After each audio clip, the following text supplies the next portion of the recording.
Hello everyone, and welcome back to Mr. Sleepy Crime. I know many of you enjoy listening to these stories as you fall asleep. So before you drift off, I'd love for you to leave a comment letting me know where in the world you're tuning in from. And if you're enjoying the story, don't forget to like and subscribe, it really helps the channel grow. Before we begin, I want to acknowledge that this story involves real people and real tragedies. We tell these stories not for entertainment, but to remember the victims and perhaps help others recognize the warning signs that could prevent similar tragedies. For the best experience, feel free to lower the volume a little, just enough to let the story gently carry you off to sleep. Alright, please get comfortable, dim the lights, and let's dive into tonight's first story. In the rolling green hills of South Gippsland, Victoria, Australia, lies the small farming town of Leongatha. Population just over 5,000, it's the kind of place where everyone knows everyone, where the biggest news is usually about the annual agricultural show or the local football team's performance. The streets are lined with weatherboard houses and Federation-era buildings, and the pace of life moves as slowly as the dairy cows that dot the surrounding pastures. It was here, in this quintessentially Australian rural setting, that one of the most shocking and methodical murders in recent memory would unfold. This is the story of a family lunch that turned deadly, of trust betrayed, and of how the most ordinary of meals became the weapon in an extraordinary crime. To understand this story, we must first understand the people at its heart. Don Patterson was 70 years old in July 2023, a man who had lived a full life in the Gippsland region. He was the kind of person who embodied the values of rural Australia, hard-working, dependable, and devoted to his family. Those who knew him described him as gentle-natured, with a love of knowledge and learning that made him fascinating company at family gatherings. His wife, Gail Patterson, was 70 as well, and together they had built a life centered around their family and community. Gail had a particular warmth about her, the kind of woman who remembered everyone's birthdays and always had a spare bed for visiting relatives. She was especially close to her sister, Heather Wilkinson, who was 66 and married to Ian Wilkinson, a 68-year-old Baptist pastor who had served his community faithfully for decades. The Patterson family had expanded when their son Simon married Erin. Simon and Erin had initially seemed like a good match. They had moved to the nearby town of Kunwarra to be closer to Simon's parents, and Erin had made an effort to integrate herself into the family. She attended the Baptist church where Ian Wilkinson served as pastor, which was how she became acquainted with Heather, who was not just Gail's sister but also the pastor's wife. Those early years seemed promising. Erin and Don had developed what Simon would later describe as a genuine bond over their shared love of knowledge and learning. Don's gentle nature appealed to Erin, and she seemed to appreciate having older, wiser figures in her life. This was particularly meaningful for Erin, whose own parents had both passed away, her father from cancer around 2011, and her mother also from cancer in 2019. The loss of her parents at relatively young ages had left Erin with a substantial inheritance, including property worth around $900,000, but it had also left her without the parental guidance and support that many people rely on throughout their lives. Simon and Erin had children together, and for a time, the extended Patterson family enjoyed the kind of closeness that many families strive for. Sunday lunches, birthday celebrations, Christmas gatherings, all the rituals that bind families together and create lasting memories. But like many families, the Pattersons were not immune to the stresses and changes that can fracture even the strongest bonds. Around 2020, Simon and Erin's marriage began to show signs of serious strain. The details of what went wrong between them remain largely private, as is often the case with marital breakdowns. What we do know is that by 2020, they had separated, beginning the difficult process of untangling a life built together. Divorce and separation are never simple, but they become particularly complicated when children are involved, when there are significant assets to divide, and when extended family relationships hang in the balance. Simon remained close to his parents and his aunt and uncle, naturally. But Erin's relationship with the Patterson family became more complex. Despite the separation, Erin maintained contact with Simon's family. This isn't unusual. Many divorced couples work to preserve relationships between children and grandparents, and sometimes genuine friendships survive the end of a marriage.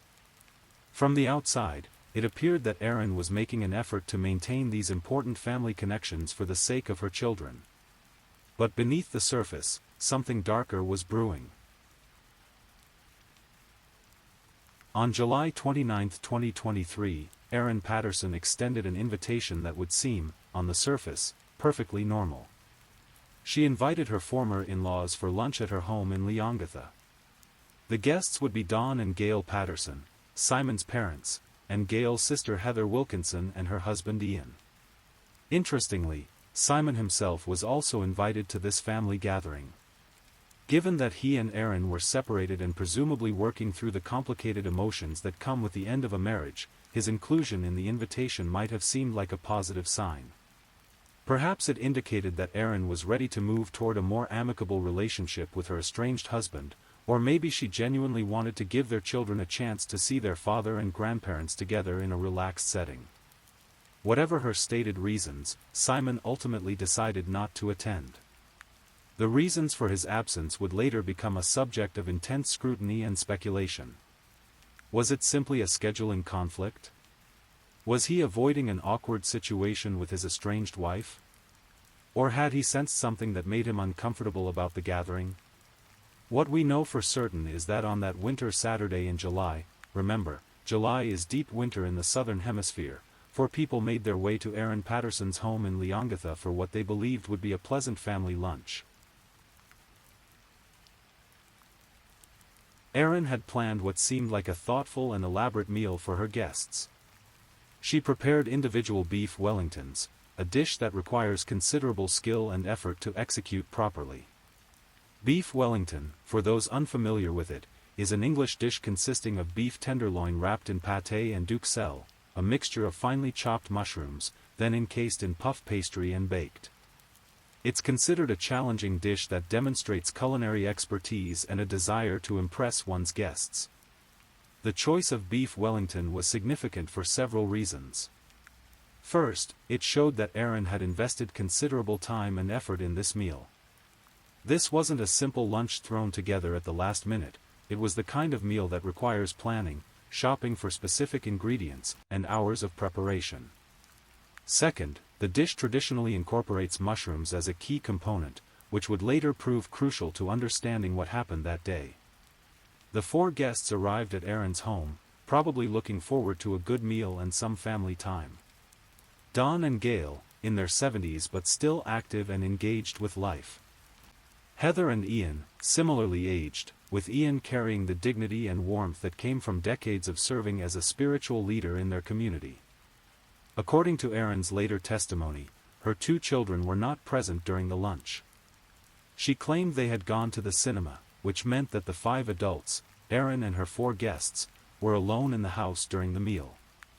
The conversation during lunch was probably typical of family gatherings. Updates on the children's activities and school progress. Discussion of local news and events. Perhaps some gentle navigation around the topic of Simon and Erin's separation, with everyone trying to maintain a pleasant atmosphere for the sake of family harmony. The beef Wellingtons were served, and by all accounts, they were delicious. Erin had clearly put effort into making the meal special, and her guests appreciated her efforts. They ate, they talked, they probably complimented Erin on her cooking. None of them knew they were eating their last meal. It was the following day, July 30th, when the horror began to unfold. One by one, all 4 of Erin's lunch guests began experiencing severe symptoms that initially seemed like gastroenteritis, severe stomach pain, nausea, vomiting, and diarrhea. Anyone who has experienced food poisoning knows how miserable these symptoms can be. The initial assumption, both by the victims and their families, was probably that this was exactly what had happened, an unfortunate case of food poisoning from something that had gone bad or been improperly prepared. All 4 were ill enough to require hospitalization. In a small community like Leongatha, having 4 people simultaneously hospitalized with similar symptoms would have been notable. The local hospital staff would have been working to determine what had caused this outbreak of illness. Interestingly, Erin also went to Leongatha Hospital that same day, reporting stomach pains of her own. This detail would later become important as investigators tried to understand what had really happened during that lunch. When multiple people become seriously ill after sharing a meal, medical professionals follow established protocols to determine the cause. They take detailed histories of what was eaten, when symptoms began, and how severe they are. They run tests to identify potential causes, bacterial infections, viral infections, or other possibilities. But as the hours passed, it became clear that this was not ordinary food poisoning. The test results that came back from the hospital were shocking and terrifying. The 4 lunch guests were suffering from amatoxin poisoning, specifically, poisoning from Amanita phalloides, commonly known as death cap mushrooms. Death cap mushrooms are among the most poisonous mushrooms in the world. They contain several deadly toxins, including alpha-amanitin, which causes severe liver and kidney damage. What makes death cap poisoning particularly insidious is that the symptoms often don't appear for 6 to 24 hours after ingestion, and by the time symptoms appear, the toxins have already begun their devastating work on the body's organs. The progression of death cap poisoning follows a predictable and terrifying pattern. First comes what doctors call the gastrointestinal phase, severe vomiting, diarrhea, and abdominal pain, exactly what the 4 lunch guests were experiencing. This typically lasts for about 24 hours. Then comes a deceptively hopeful phase where the victim often feels better. Their stomach symptoms subside, and they may think they're recovering. This false recovery can last for several days, during which time the toxins are silently destroying liver and kidney cells. Finally comes the hepatorenal phase, where liver and kidney failure become apparent. This is often when the poisoning becomes fatal, typically occurring 3 to 7 days after ingestion. Understanding this progression helps explain the timeline of what happened to Dawn, Gail, and Heather, and why Ian survived despite consuming the same deadly meal. Despite the best efforts of medical professionals, the prognosis for death cap mushroom poisoning is often grim. There is no antidote for amatoxin poisoning. Treatment is supportive. Doctors try to help the body's organs function while hoping they can recover from the toxic assault. For 3 of the 4 lunch guests, this hope would prove futile. Gail Patterson, the beloved wife and mother, died on August 4, 2023, just 6 days after that seemingly pleasant family lunch. She was 70 years old, and her death marked the beginning of an unimaginable tragedy for the Patterson family. The next day, August 5, 2023, Don Patterson also succumbed to the poisoning. He had been married to Gail for decades, and now, within 24 hours, both parents were gone. Simon Patterson had lost both his mother and father in the space of a single day, under circumstances that were becoming increasingly suspicious. Heather Wilkinson, Gail's sister and the pastor's wife, held on a little longer, but the toxins had done their work. She died on August 5, 2023, the same day as Dawn. At 66 years old, she had been looking forward to more years with her husband, more time to serve their community, more opportunities to be the kind of warm, caring presence that makes small communities special. Ian Wilkinson, the Baptist pastor, survived. He was critically ill and required extensive medical treatment, including what reports suggest may have been liver transplantation, but he pulled through. His survival was likely due to a combination of factors. Perhaps he consumed slightly less of the poisoned food, or his individual physiology was better able to withstand the toxic assault, or he received medical intervention at just the right time. Ian's survival meant that there was a witness to that lunch who could potentially provide crucial information about what had happened. But it also meant that he had to live with the devastating loss of his wife of many years, under circumstances that were becoming increasingly difficult to accept as accidental. 3 deaths from mushroom poisoning after a single meal is not something that happens by accident. The statistical probability of accidentally including lethal death cap mushrooms in sufficient quantities to kill 3 people is essentially zero. Death caps, while they do grow wild in parts of Australia, are not easily confused with edible mushrooms by anyone with even basic knowledge of mushroom identification. The police investigation that followed was thorough and methodical. Detectives had to consider several possibilities. Was this a tragic accident involving a catastrophic mistake in mushroom identification? Was it possible that Aaron had unknowingly served deadly mushrooms? Or was something more sinister at play? Several factors immediately made accidental poisoning seem unlikely. First, Aaron was an experienced cook who had prepared an elaborate meal.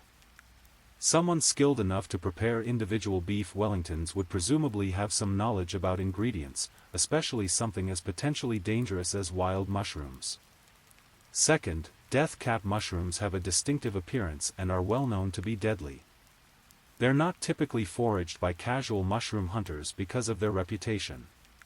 Third, the circumstances of Aaron's own illness on the day after the lunch raised questions. While she had reported stomach pains and gone to the hospital, she had not suffered the severe symptoms that had afflicted her guests. As the investigation progressed, detectives began to uncover information that painted a more complex picture of Erin Patterson and her relationships with the deceased.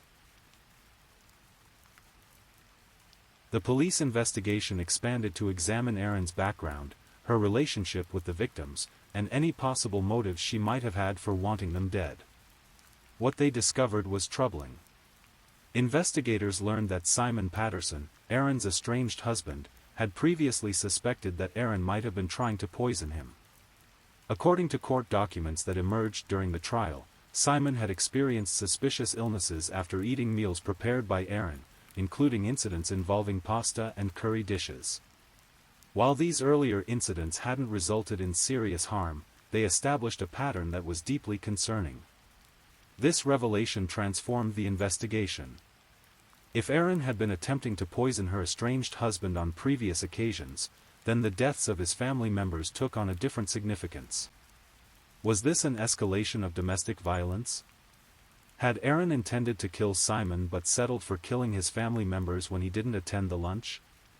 The financial aspects of the case also came under scrutiny. Divorce proceedings often involve disputes over assets, child custody, and financial support. Investigators had to consider whether Erin might have had financial motives for her actions, though the specific details of any such motives were not widely publicized. The investigation culminated in Erin Patterson's arrest and charging with 3 counts of murder and 1 count of attempted murder. The murder charges related to the deaths of Dawn Patterson, Gail Patterson, and Heather Wilkinson. The attempted murder charge related to Ian Wilkinson, who had survived the poisoning. The charges represented the culmination of months of careful investigation by police and prosecutors who had to build a case that would convince a jury that Erin had deliberately and methodically planned to kill these 4 people. Charging someone with murder requires proving not just that they caused the deaths, but that they did so with intent. In a case involving mushroom poisoning, this meant proving that Erin had deliberately included death cap mushrooms in the meal, knowing they would be lethal. The trial of Erin Patterson became one of the most closely watched criminal cases in recent Australian history. The combination of a small-town setting, a method of murder that seemed almost medieval in its cruelty, and the betrayal of family trust captured public attention in a way that few criminal cases do. During the trial, prosecutors presented evidence intended to show that Erin had deliberately poisoned her guests. This included testimony about her previous suspected attempts to poison her estranged husband, evidence about her access to and knowledge of mushrooms, and details about her behavior before, during, and after the fatal lunch. The defense, naturally, maintained that the deaths were accidental. They argued that Erin had no motive to kill these family members, that she had also become ill after the meal, and that there was insufficient evidence to prove she had acted with murderous intent. One of the most dramatic moments of the trial came when Erin herself took the stand in the 6th week of proceedings. Her testimony was crucial because, as the only surviving person who had been present during the lunch preparation and serving, she was the only one who could explain what had really happened. According to reports of her testimony, Erin maintained that she had not deliberately poisoned her guests. She claimed that the mushroom poisoning was accidental, though the specific details of her explanation were not widely reported in a way that made her account entirely clear. On July 7, 2025, nearly 2 years after that fatal lunch, the jury delivered their verdict. They found Erin Patterson guilty on all counts, 3 counts of murder and 1 count of attempted murder. The unanimous verdict represented a complete rejection of the defense's arguments and a finding that the jury believed beyond a reasonable doubt that Erin had deliberately set out to kill her lunch guests. The verdict brought some measure of closure to a case that had haunted the small communities of Leongatha and the surrounding region. For Ian Wilkinson, who had lost his beloved wife, it represented a form of justice, though nothing could bring Heather back or undo the trauma he had endured. For Simon Patterson, who had lost both parents in a single day, the verdict confirmed what he may have suspected all along, that his estranged wife had committed an almost unthinkable act of violence against his family. The case of the Leongatha mushroom murders raises profound questions about trust, family relationships, and the capacity for ordinary people to commit extraordinary acts of violence. Erin Patterson had been, by all outward appearances, a relatively ordinary woman living in a small Australian town. She was a mother, a former wife, someone who attended church and maintained social relationships. The people who knew her would never have imagined her capable of such a methodical and cruel form of murder. Yet the evidence presented at trial convinced a jury that she had carefully planned and executed the deaths of 3 people and the near death of a 4th, using one of the most agonizing forms of poisoning known. The choice of death cap mushrooms as a weapon was particularly chilling. Unlike other forms of violence, mushroom poisoning is slow and agonizing. The victims would have suffered for days, experiencing hope during the false recovery phase, before succumbing to organ failure. This was not a crime of passion or a moment of rage, it required planning, knowledge, and a cold-hearted willingness to watch others suffer. The case also highlights the particular cruelty of domestic violence that extends beyond the immediate relationship to target family members. If the prosecution's theory was correct, Erin had been unable to successfully poison her estranged husband, so she had turned her violence toward his family members. This represented not just murder, but a form of emotional torture designed to cause Simon maximum pain by depriving him of the people he loved most. The Leongatha mushroom murders had an impact that extended far beyond the immediate victims and their families. In small communities like Leongatha and Kunwara, everyone is connected in some way. The Patterson and Wilkinson families were well-known and respected community members. Don and Gail Patterson had probably coached Little League teams, volunteered at community events, and been the kind of steady, reliable presence that small towns depend on. Ian and Heather Wilkinson had served their community through the church, providing spiritual guidance and support during times of crisis. Their deaths represented not just personal tragedies, but a loss to the entire community. And the manner of their deaths, poisoned by someone they trusted at what should have been a safe family gathering, shattered assumptions about safety and trust that small communities often take for granted.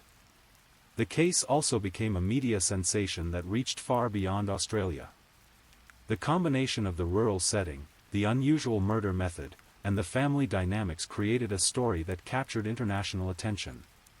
True crime enthusiasts around the world followed the investigation and trial, making the case one of Australia's most notorious recent criminal cases. The Leongatha mushroom murders leave us with difficult questions about how well we really know the people in our lives, about the warning signs of domestic violence, and about the particular vulnerabilities that exist within family relationships. Simon Patterson's earlier suspicions that his estranged wife had been trying to poison him raise questions about whether more could have been done to prevent the tragedy. If he had reported his suspicions to police earlier, would they have taken action? Would Don, Gail, and Heather still be alive? But these questions also highlight the difficulties that victims of domestic violence face. Suspecting that someone is trying to poison you is such an extreme accusation that it can be difficult to take seriously, even when you're the one experiencing the suspicious illnesses. The social and legal systems are not well equipped to handle such claims, especially when they involve subtle forms of violence that leave little immediate evidence. The case also raises questions about the role of mental health in extreme violence. What psychological factors could lead someone to plan and execute such a methodical and cruel form of murder? While mental illness is never an excuse for violence, understanding the psychological dimensions of such cases might help identify warning signs or intervention opportunities in the future. As this story comes to a close, Erin Patterson awaits sentencing for her crimes. The 3 counts of murder and 1 count of attempted murder to which she has been convicted carry severe penalties under Australian law. She will likely spend the rest of her life in prison, which represents both punishment for her crimes and protection for the community from someone who has proven capable of extraordinary violence. But the real end of this story is not about Erin Patterson's fate. It's about the lives that were lost and the lives that were forever changed on that winter day in July 2023. Don Patterson, 70 years old, who loved learning and had a gentle nature that endeared him to his daughter-in-law. He died believing he was enjoying a family meal prepared by someone who cared about him. Gail Patterson, 70 years old, who had been looking forward to more years with her husband and more time with her grandchildren. She died never knowing that her trust had been so cruelly betrayed. Heather Wilkinson, 66 years old, who had served her community as a pastor's wife and who had maintained a relationship with her sister's daughter-in-law out of love for her family. She died having extended kindness to someone who repaid it with murder. And Ian Wilkinson, who survived but lost his beloved wife and carries the trauma of that experience with him every day. Their stories remind us that behind every true crime case are real people with real lives, real relationships, and real dreams that were cut short by violence. The Leongatha mushroom murders were not just a puzzle for investigators to solve or a story for the media to report. They were a profound tragedy that destroyed lives and shattered a community's sense of safety and trust. In the rolling green hills of South Gippsland, where the pace of life moves as slowly as the dairy cows in the pastures, 3 graves now hold the victims of one of Australia's most shocking crimes. Their deaths serve as a reminder that evil can emerge from the most unexpected places, and that the people we trust most deeply are sometimes the ones most capable of causing us harm. The sun still rises over Leongatha each morning, and life in this small farming community continues. But it continues with the knowledge that a family lunch, one of the most basic expressions of human connection and care, can be transformed into an instrument of death by someone willing to abandon every moral boundary in pursuit of their own dark purposes. This is the story of the Leongatha mushroom murders, a story of trust betrayed, lives lost, and a community forever changed by an act of violence so methodical and cruel that it challenges our understanding of human nature itself. Please, if you're new here, welcome to the channel, where we explore true crime stories in a calm and respectful way. I also want to take a moment to appreciate my amazing subscribers who've been rocking with me. Thank you so much for your continued support. If you're still awake and listening, drop a comment. Let me know where you're tuning in from and the current time in your corner of the world, or just say something to let me know you're still here. And if you haven't already, be sure to like this video and subscribe, so you don't miss our next true crime stories for sleep. Now, let's move on to our second story.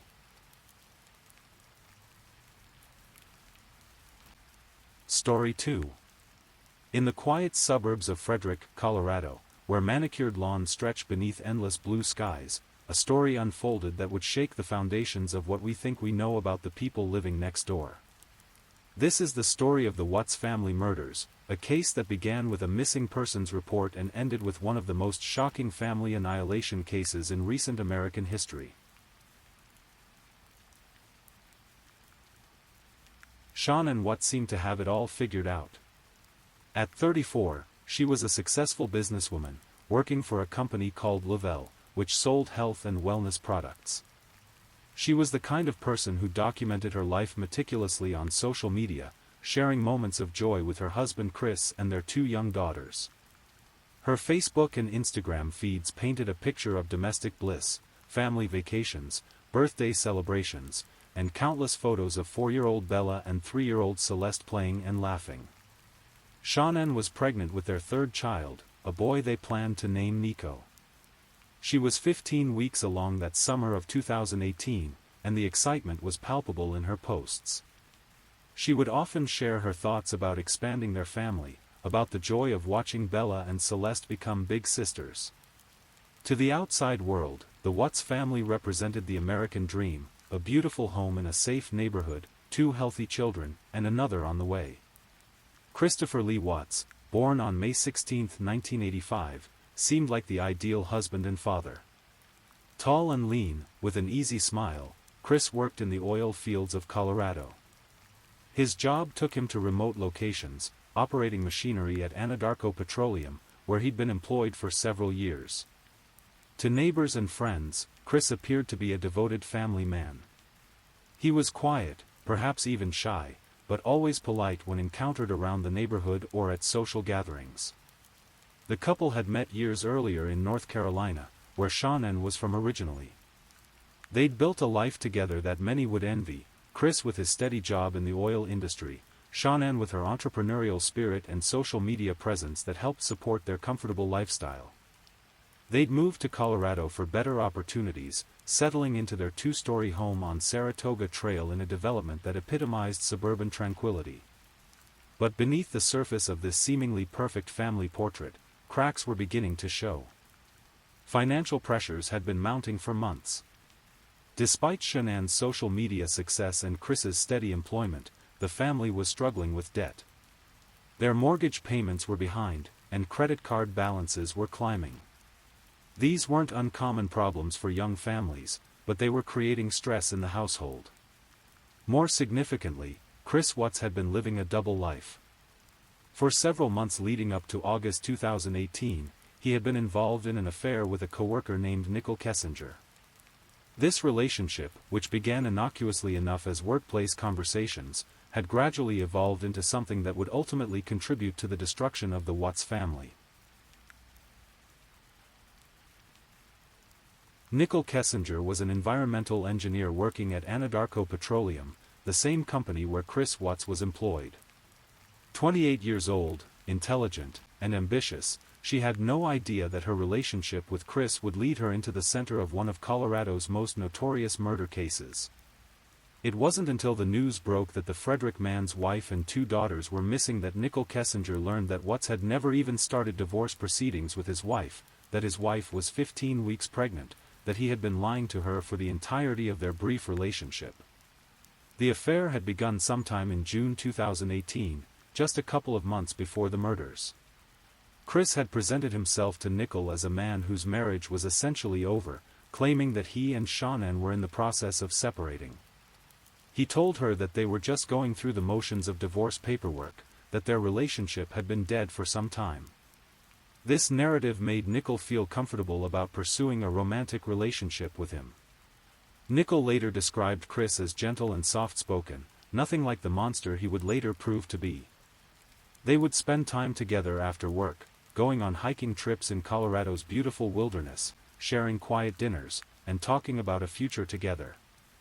Chris seemed eager to start fresh, to leave behind what he described as an unhappy marriage.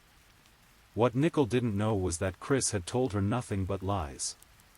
Not only was his marriage to Shanann not over, but they were actively planning for their 3rd child.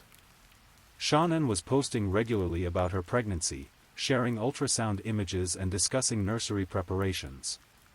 Chris was living in 2 completely separate realities, one where he was a devoted husband and father preparing for another child, and another where he was a soon-to-be divorced man ready to start over with a new love. This deception would prove to be unsustainable, and as the summer of 2018 progressed, the pressure of maintaining these 2 different lives began to take its toll on Chris Watts. He was a man who had never been particularly good at confrontation or difficult conversations, and the weight of his lies was becoming unbearable. The weekend of August 11 to 12, 2018, would be the last weekend the Watts family would ever spend together. Shannon had been in North Carolina visiting her family, a trip she'd taken with Bella and Celeste to attend a wedding and to spend time with her parents. The visit had gone well, and she was excited to return home to Colorado and to Chris. During her time in North Carolina, Shannon had been texting and calling Chris regularly, as was their habit.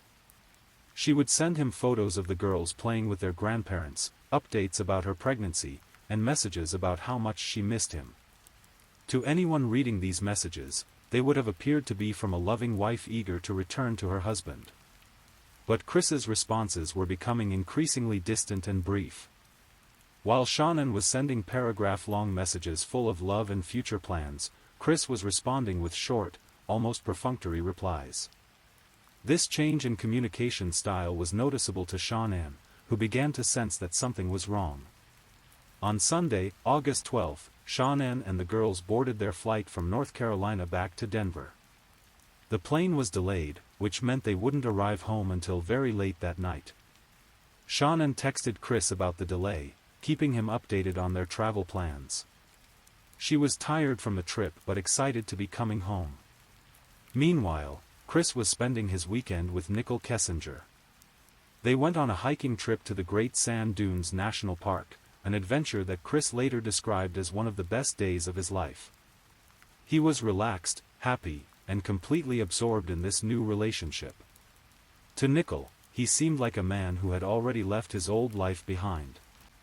The contrast between these two realities, Shannon traveling home with their children, excited to reunite with her husband, and Chris enjoying a romantic weekend with his mistress, illustrates just how completely Chris had compartmentalized his life.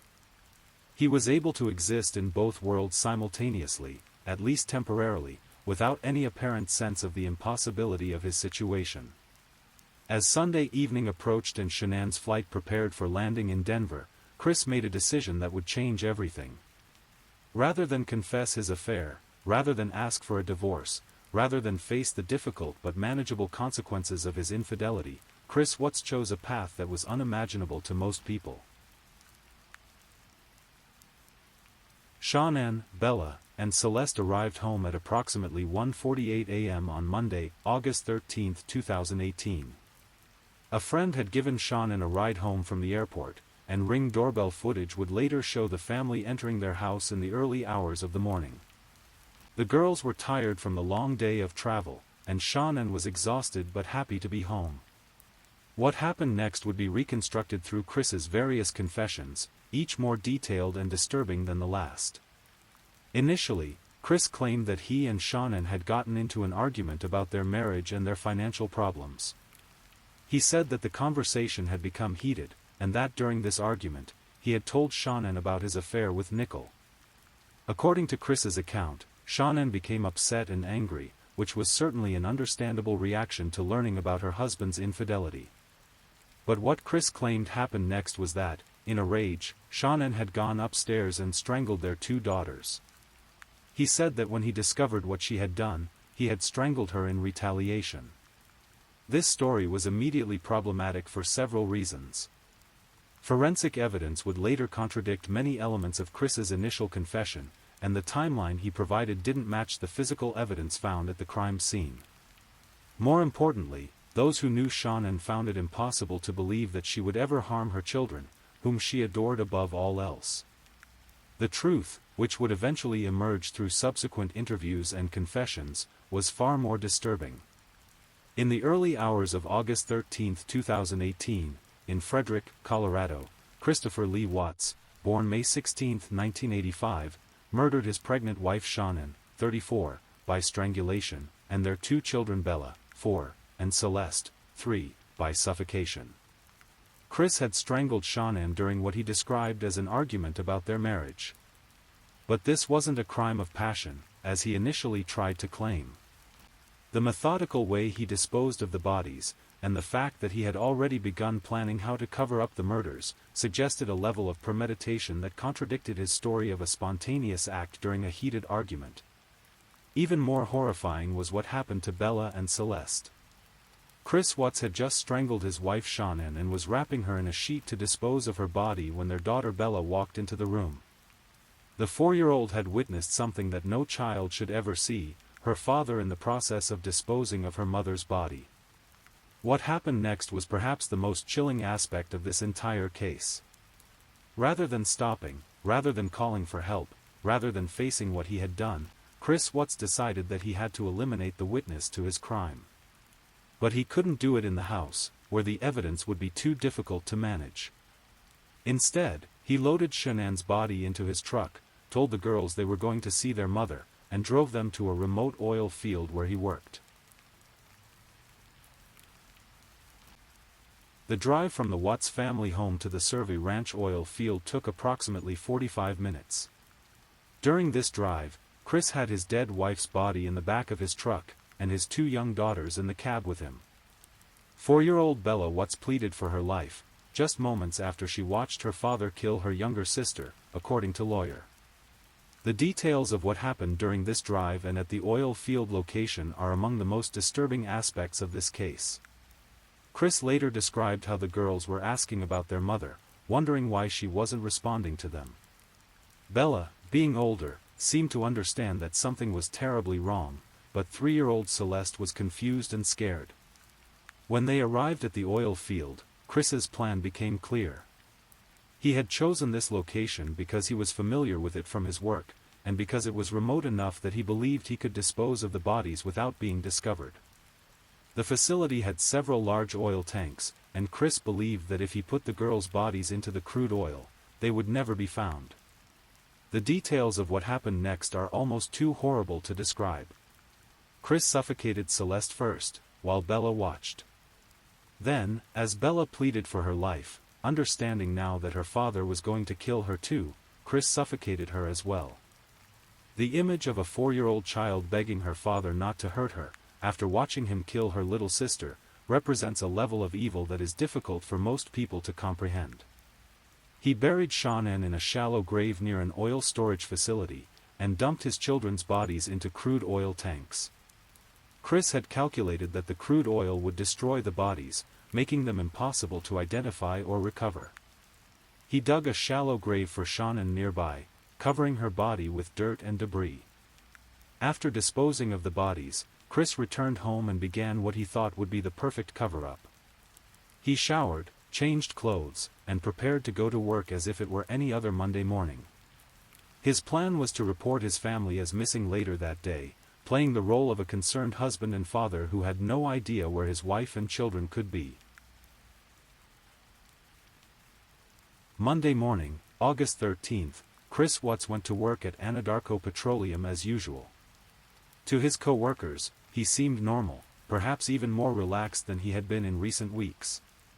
He performed his duties without any apparent stress or concern, giving no indication that he had murdered his entire family just hours earlier. Meanwhile, Shannon's friend Nicole Atkinson was growing worried. Shannon had missed a scheduled appointment that morning, and she wasn't answering her phone or responding to text messages. This was completely out of character for Shannon, who was usually very reliable and responsive. Nicole decided to drive to the Watts house to check on her friend. When Nicole arrived at the house, she found Shannon's car in the garage, but no one answered the door. She could see through windows that the house appeared to be empty, but Shannon's purse and keys were inside, along with other personal items that she wouldn't have left behind if she had gone somewhere voluntarily. Growing more concerned, Nicole called Chris at work. Chris's response was notably calm and unconcerned. He told her that Shannon had said she was going to a friend's house, and that he wasn't worried about her absence. This response struck Nicole as strange, especially given that Shannon was pregnant and had 2 young children with her.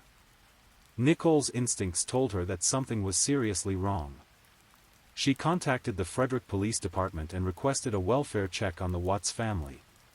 When officers arrived at the house that afternoon, they found the same troubling evidence that Nicole had observed, signs that the family had been there recently, but no indication of where they might have gone.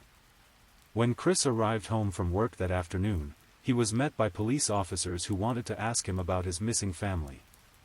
This should have been the moment when Chris's facade began to crumble, but instead, he delivered what many would later describe as one of the most chilling performances in criminal history. Chris appeared calm, cooperative, and appropriately concerned. He told officers that he and Shannon had gotten into an argument early that morning, and that when he left for work, she was still upset. He said he assumed she had gone to a friend's house to cool off, taking the girls with her. This story seemed plausible on the surface, especially to officers who were just beginning their investigation. But there were already inconsistencies in Chris's story. He couldn't explain why Shannon would leave without her purse, keys, or medication, items that a pregnant woman with 2 small children would never abandon. He also couldn't provide the name of the friend that Shannon had supposedly gone to visit, claiming that he didn't know all of her friends. As the afternoon progressed and turned into evening, with no sign of Shannon and the girls, the police investigation began to intensify. Officers began treating this as a potential criminal case rather than a simple missing person situation. They started examining the house more carefully, looking for any evidence that might explain the family's disappearance. Meanwhile, Chris continued his performance, even agreeing to appear on local news programs to make appeals for his family's safe return. In these interviews, Chris appeared to be a concerned husband and father, asking for anyone with information to come forward. He described Shannon as a wonderful mother and wife, and spoke about how much he missed his daughters. These interviews would later be analyzed by body language experts and criminal psychologists, who noted numerous indicators that Chris was being deceptive. His emotional responses seemed inappropriate. He appeared too calm for someone whose pregnant wife and young children were missing. His word choices and speech patterns also suggested that he might have inside knowledge about what had happened to his family. By Tuesday, August 14th, the investigation into the disappearance of the Watts family had become a full-scale criminal investigation. Detectives were interviewing neighbors, examining phone records, and analyzing the physical evidence at the Watts house. They were also taking a much closer look at Chris Watts himself, whose behavior was raising red flags for experienced investigators. One of the first major breaks in the case came from the analysis of cell phone data.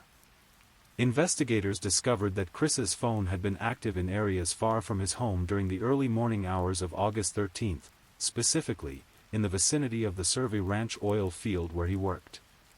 This contradicted his story that he had been at home until leaving for work that morning. Detectives also began interviewing Chris's co-workers at Anadarko Petroleum. During these interviews, they learned about his relationship with Nicole Kessinger. This was a crucial discovery, because it provided a potential motive for the crimes. Chris had been living a double life, and the return of his pregnant wife from her trip to North Carolina would have made it impossible for him to continue his deception. When investigators interviewed Nicole Kessinger, she was cooperative and appeared to be genuinely shocked by the news that Chris was married with children. She provided them with text messages and other evidence of their relationship, including details about their weekend trip to the Great Sand Dunes just before the murders.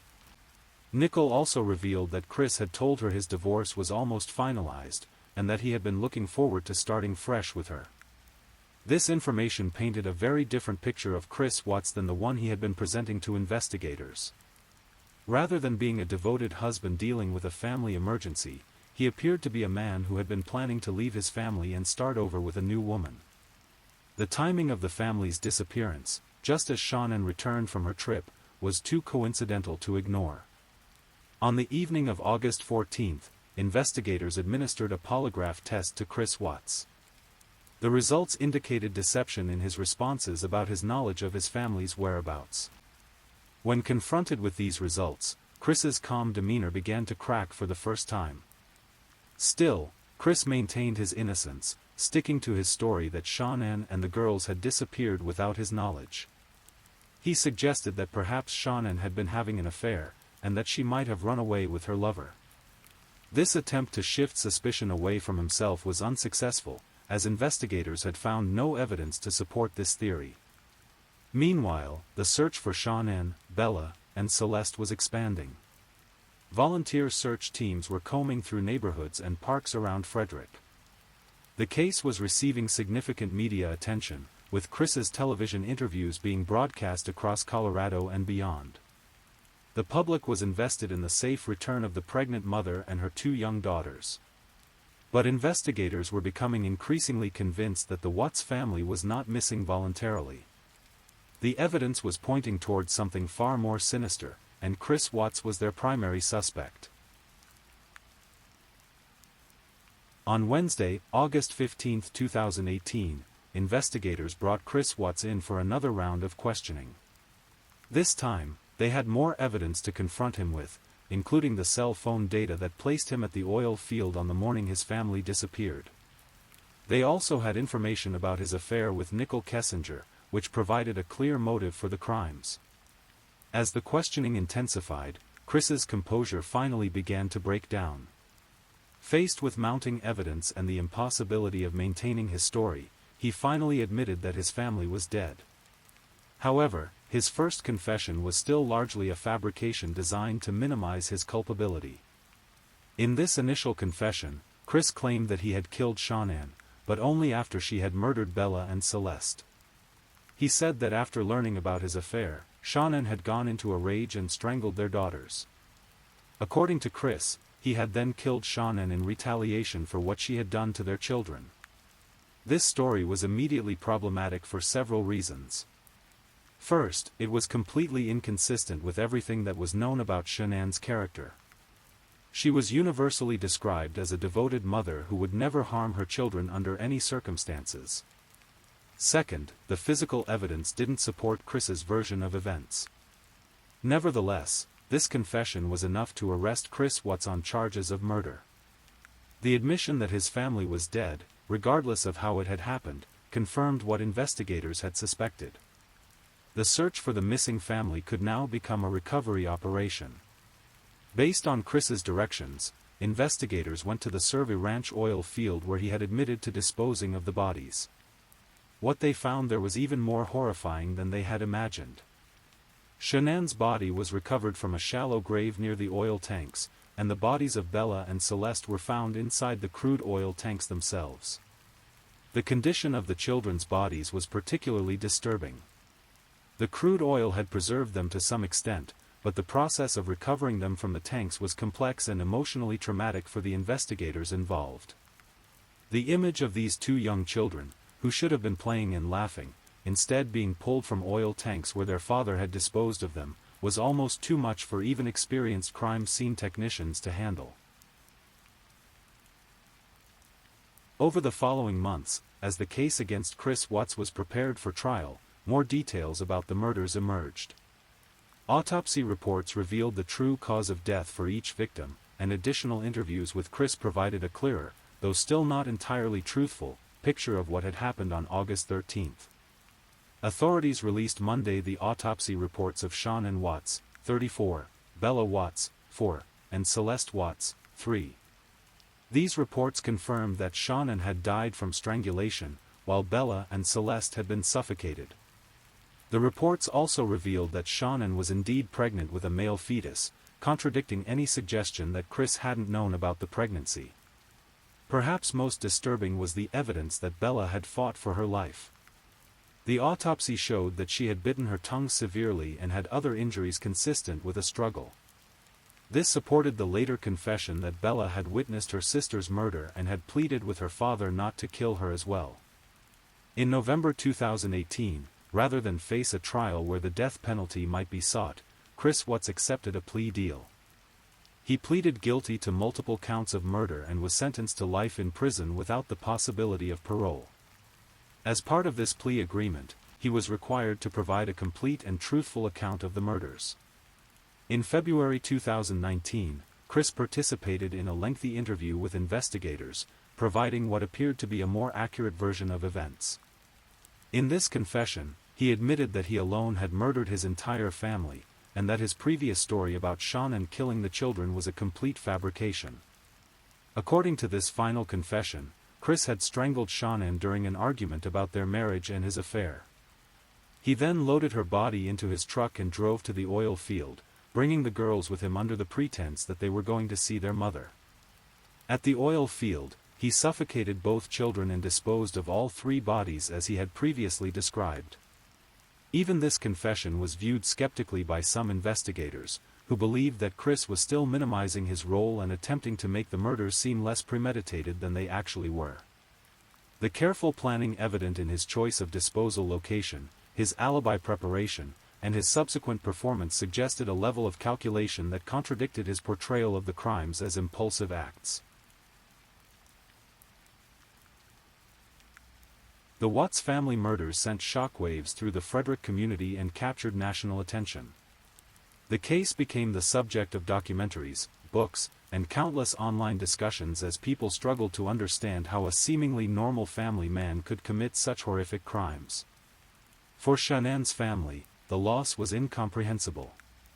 They had lost not only Shannon, but also their two beloved granddaughters and their unborn grandson. The betrayal by Chris, whom they had welcomed into their family and trusted with their daughter's happiness, was almost as devastating as the murders themselves. Nicole Kessinger, the unwitting catalyst for the crimes, found herself thrust into the spotlight as well. She cooperated fully with the investigation and was never charged with any crimes, but her life was forever changed by her relationship with Chris Watts. She eventually left Colorado, seeking to escape the notoriety and start over somewhere else. The case also raised questions about domestic violence and the warning signs that might have been missed. While Chris had never been physically abusive toward his family, experts noted that his controlling behavior and deception were forms of psychological abuse that often precede more serious violence. The financial pressures that the Watts family had been experiencing were also examined as a contributing factor. The stress of debt, combined with the expenses of maintaining the lifestyle that Shannon documented on social media, may have contributed to the marital problems that led Chris to seek escape through his affair. The Watts family murders represent one of those crimes that challenge our understanding of human nature. Chris Watts appeared to be a normal, even gentle man, yet he committed acts of such brutality against his own family that they seem almost incomprehensible. Psychologists and criminologists have studied the case extensively, trying to understand what could drive a father to murder his own children. Some have pointed to Chris's apparent narcissistic tendencies and his inability to handle conflict or confrontation. Rather than deal with the complicated situation he had created through his affair, he chose what he saw as the easier path of eliminating the problem entirely.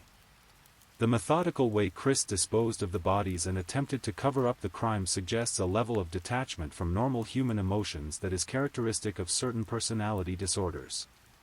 His ability to appear on television pleading for his family's safe return, knowing that he had murdered them himself, demonstrates a capacity for deception that goes beyond normal human behavior. Perhaps most disturbing is the evidence that the murders may have been premeditated to some degree. The location Chris chose for disposing of the bodies was one he was familiar with through his work, suggesting that he had thought about this possibility before. The systematic way he attempted to destroy evidence and create an alibi indicates planning that contradicts his claims of acting impulsively. The case also highlights the danger that can lurk behind facades of normalcy. The Watts family looked perfect from the outside, attractive, successful, happy.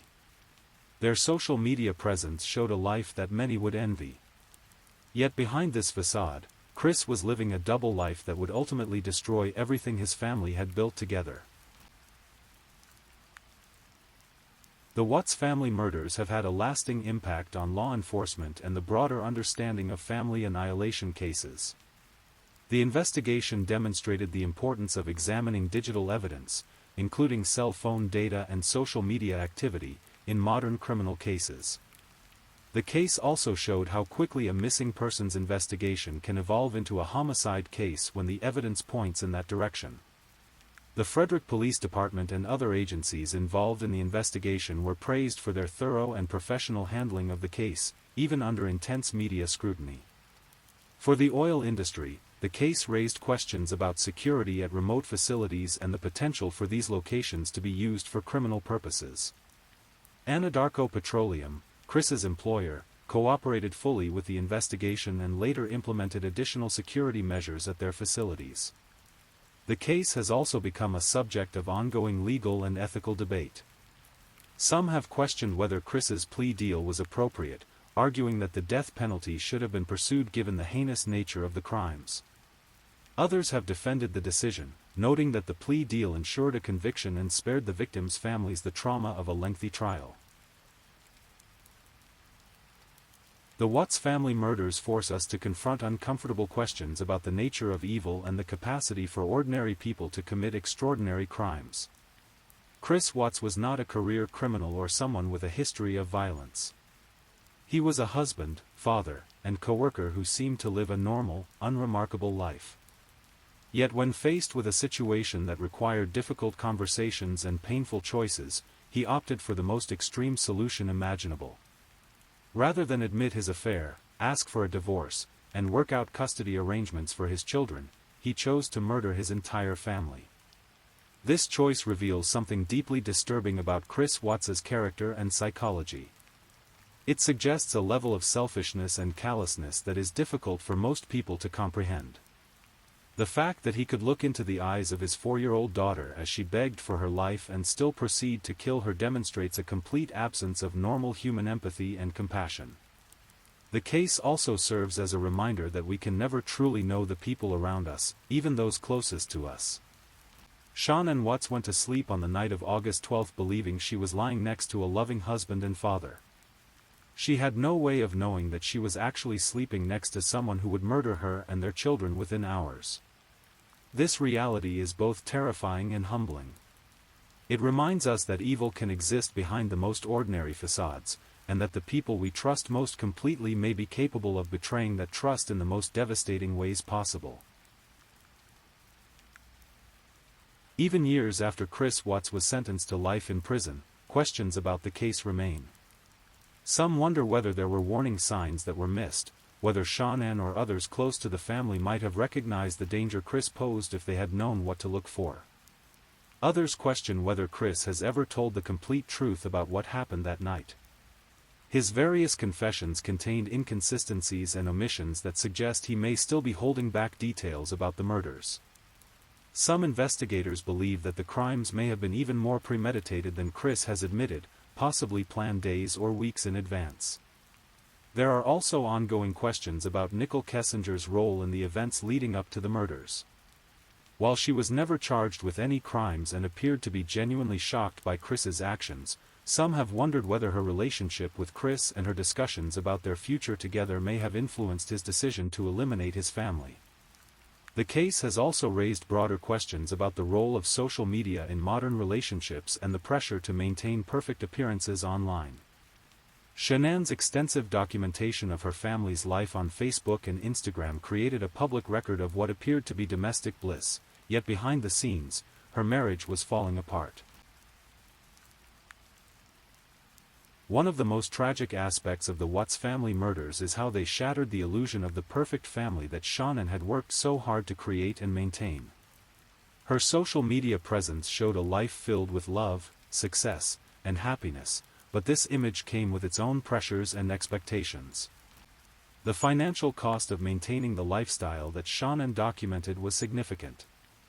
The family's debt problems were partly due to their attempts to keep up appearances and provide their children with the best of everything. This financial pressure may have contributed to the marital stress that ultimately led to Chris's affair and the subsequent murders.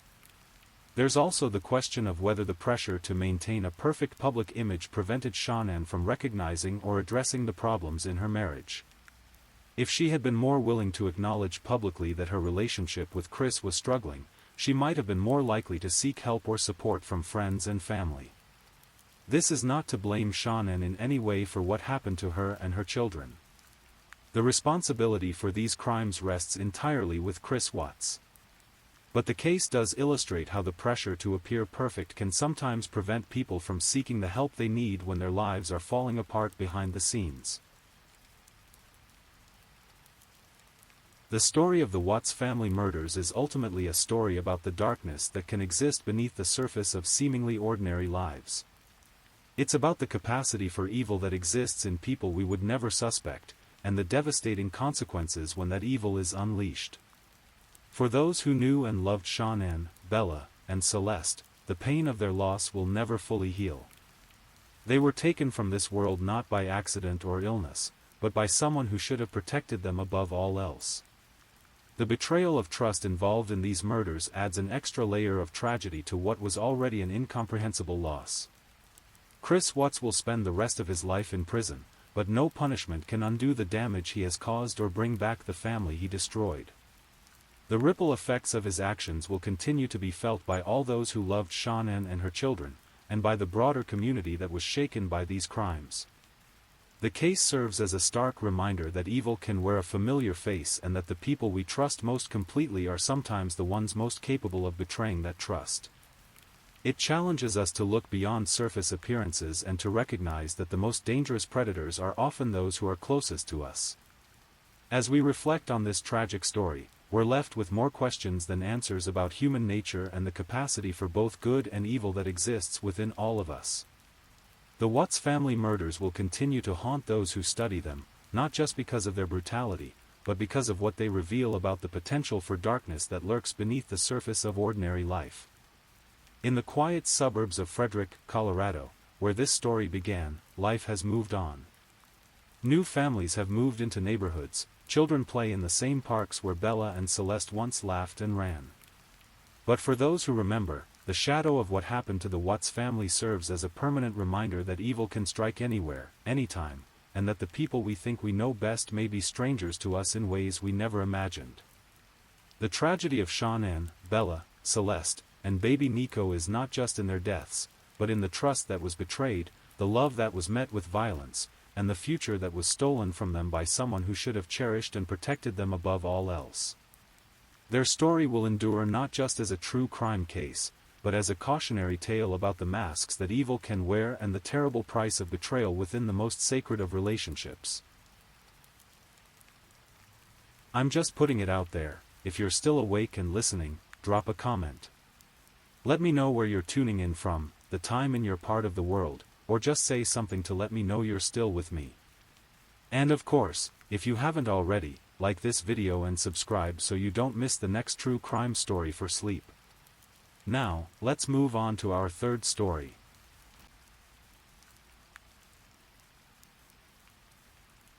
Story 3.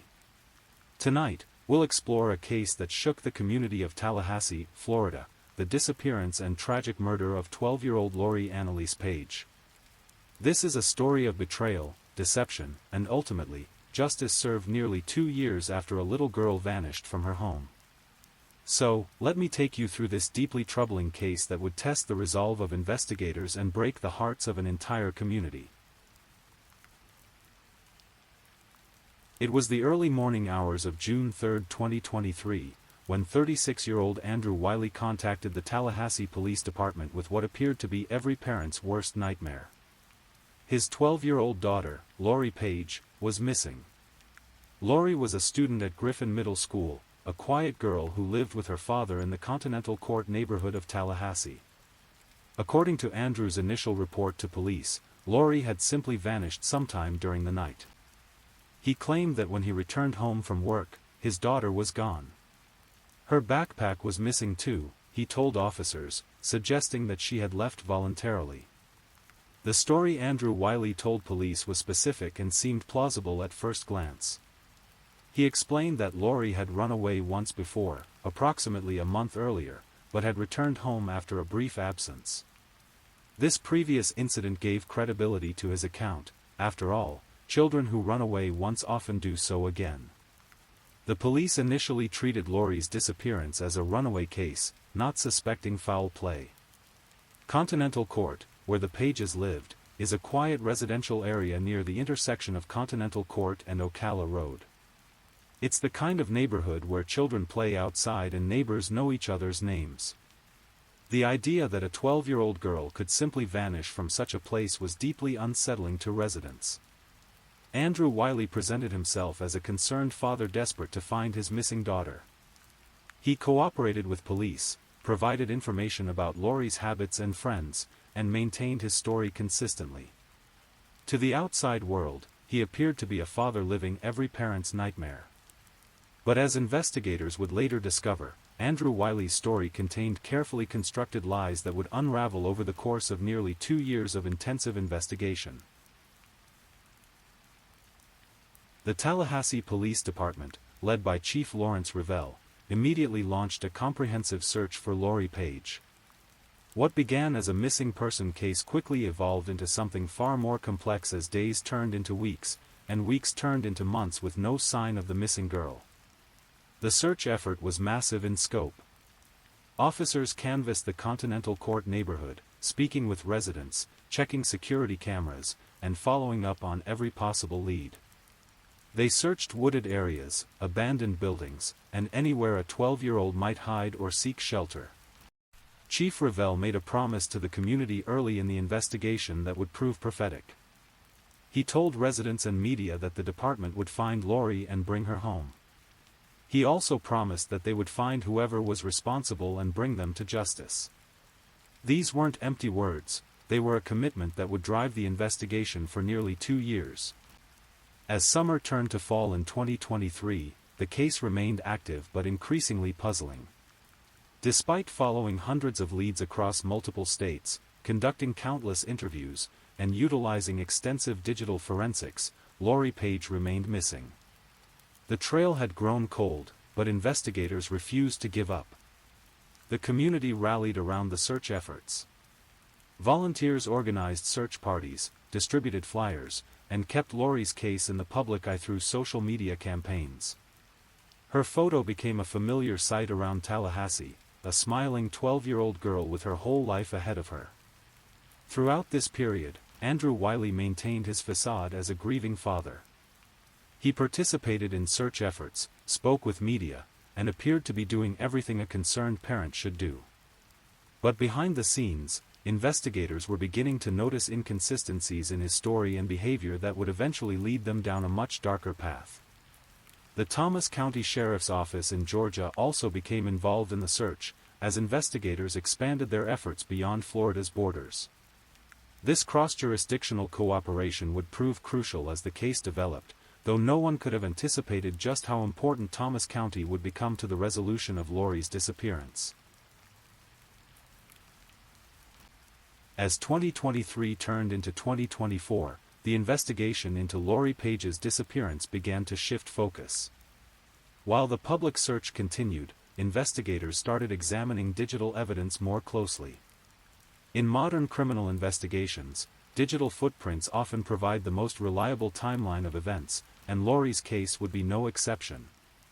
Detectives began analyzing cell phone records, internet searches, financial transactions, and location data.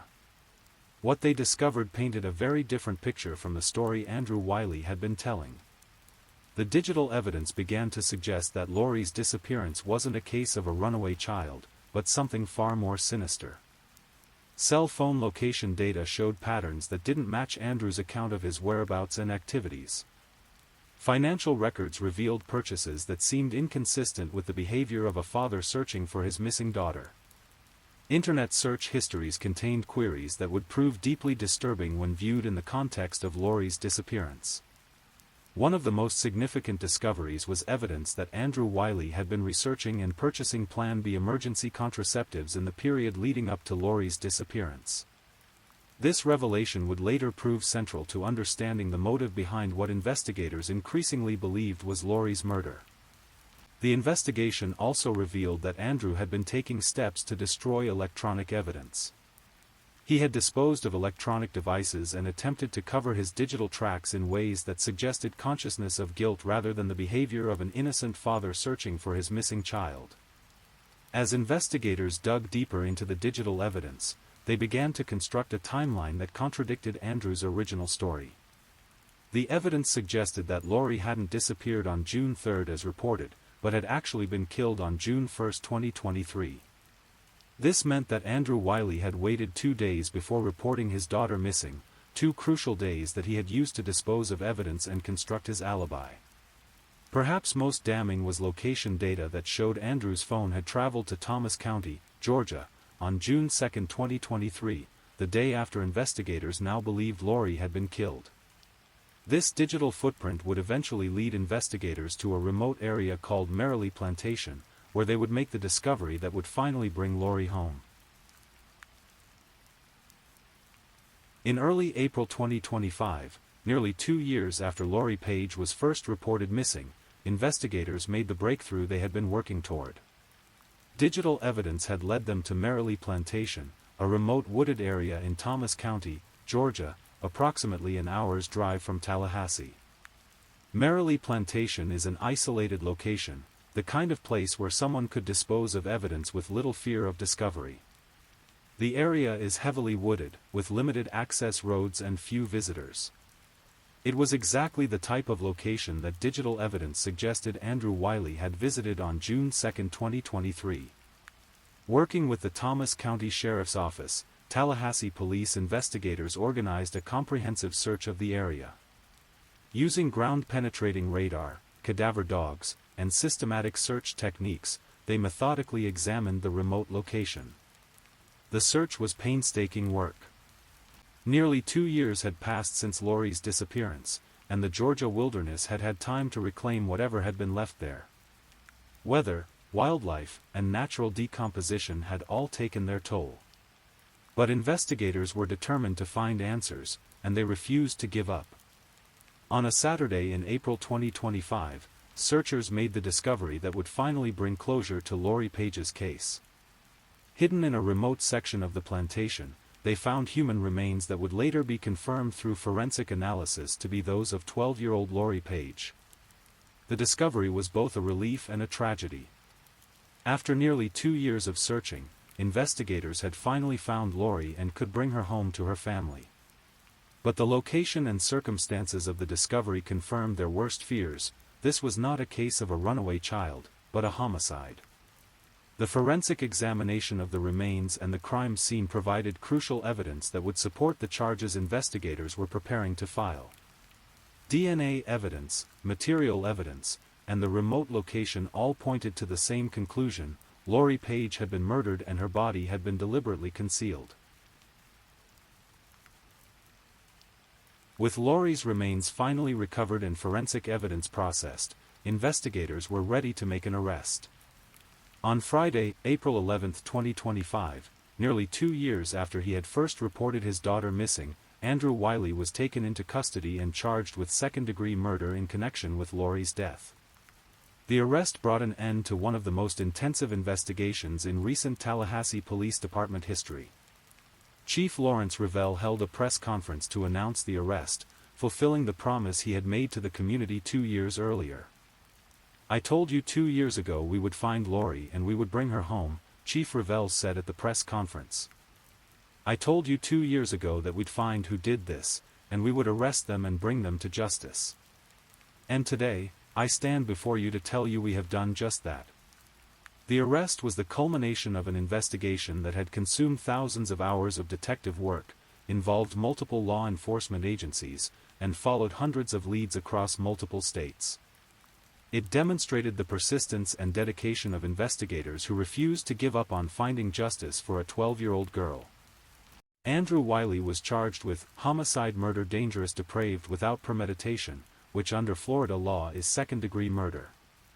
The charges reflected the prosecution's belief that while the murder was intentional, it may not have been premeditated far in advance. During his initial court appearance, Wiley was ordered held without bond.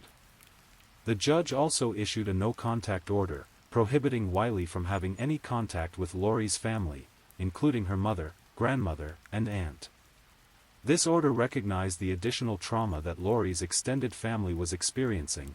Not only had they lost Lori, but they had now learned that her own father was responsible for her death. The arrest sent shockwaves through the Tallahassee community.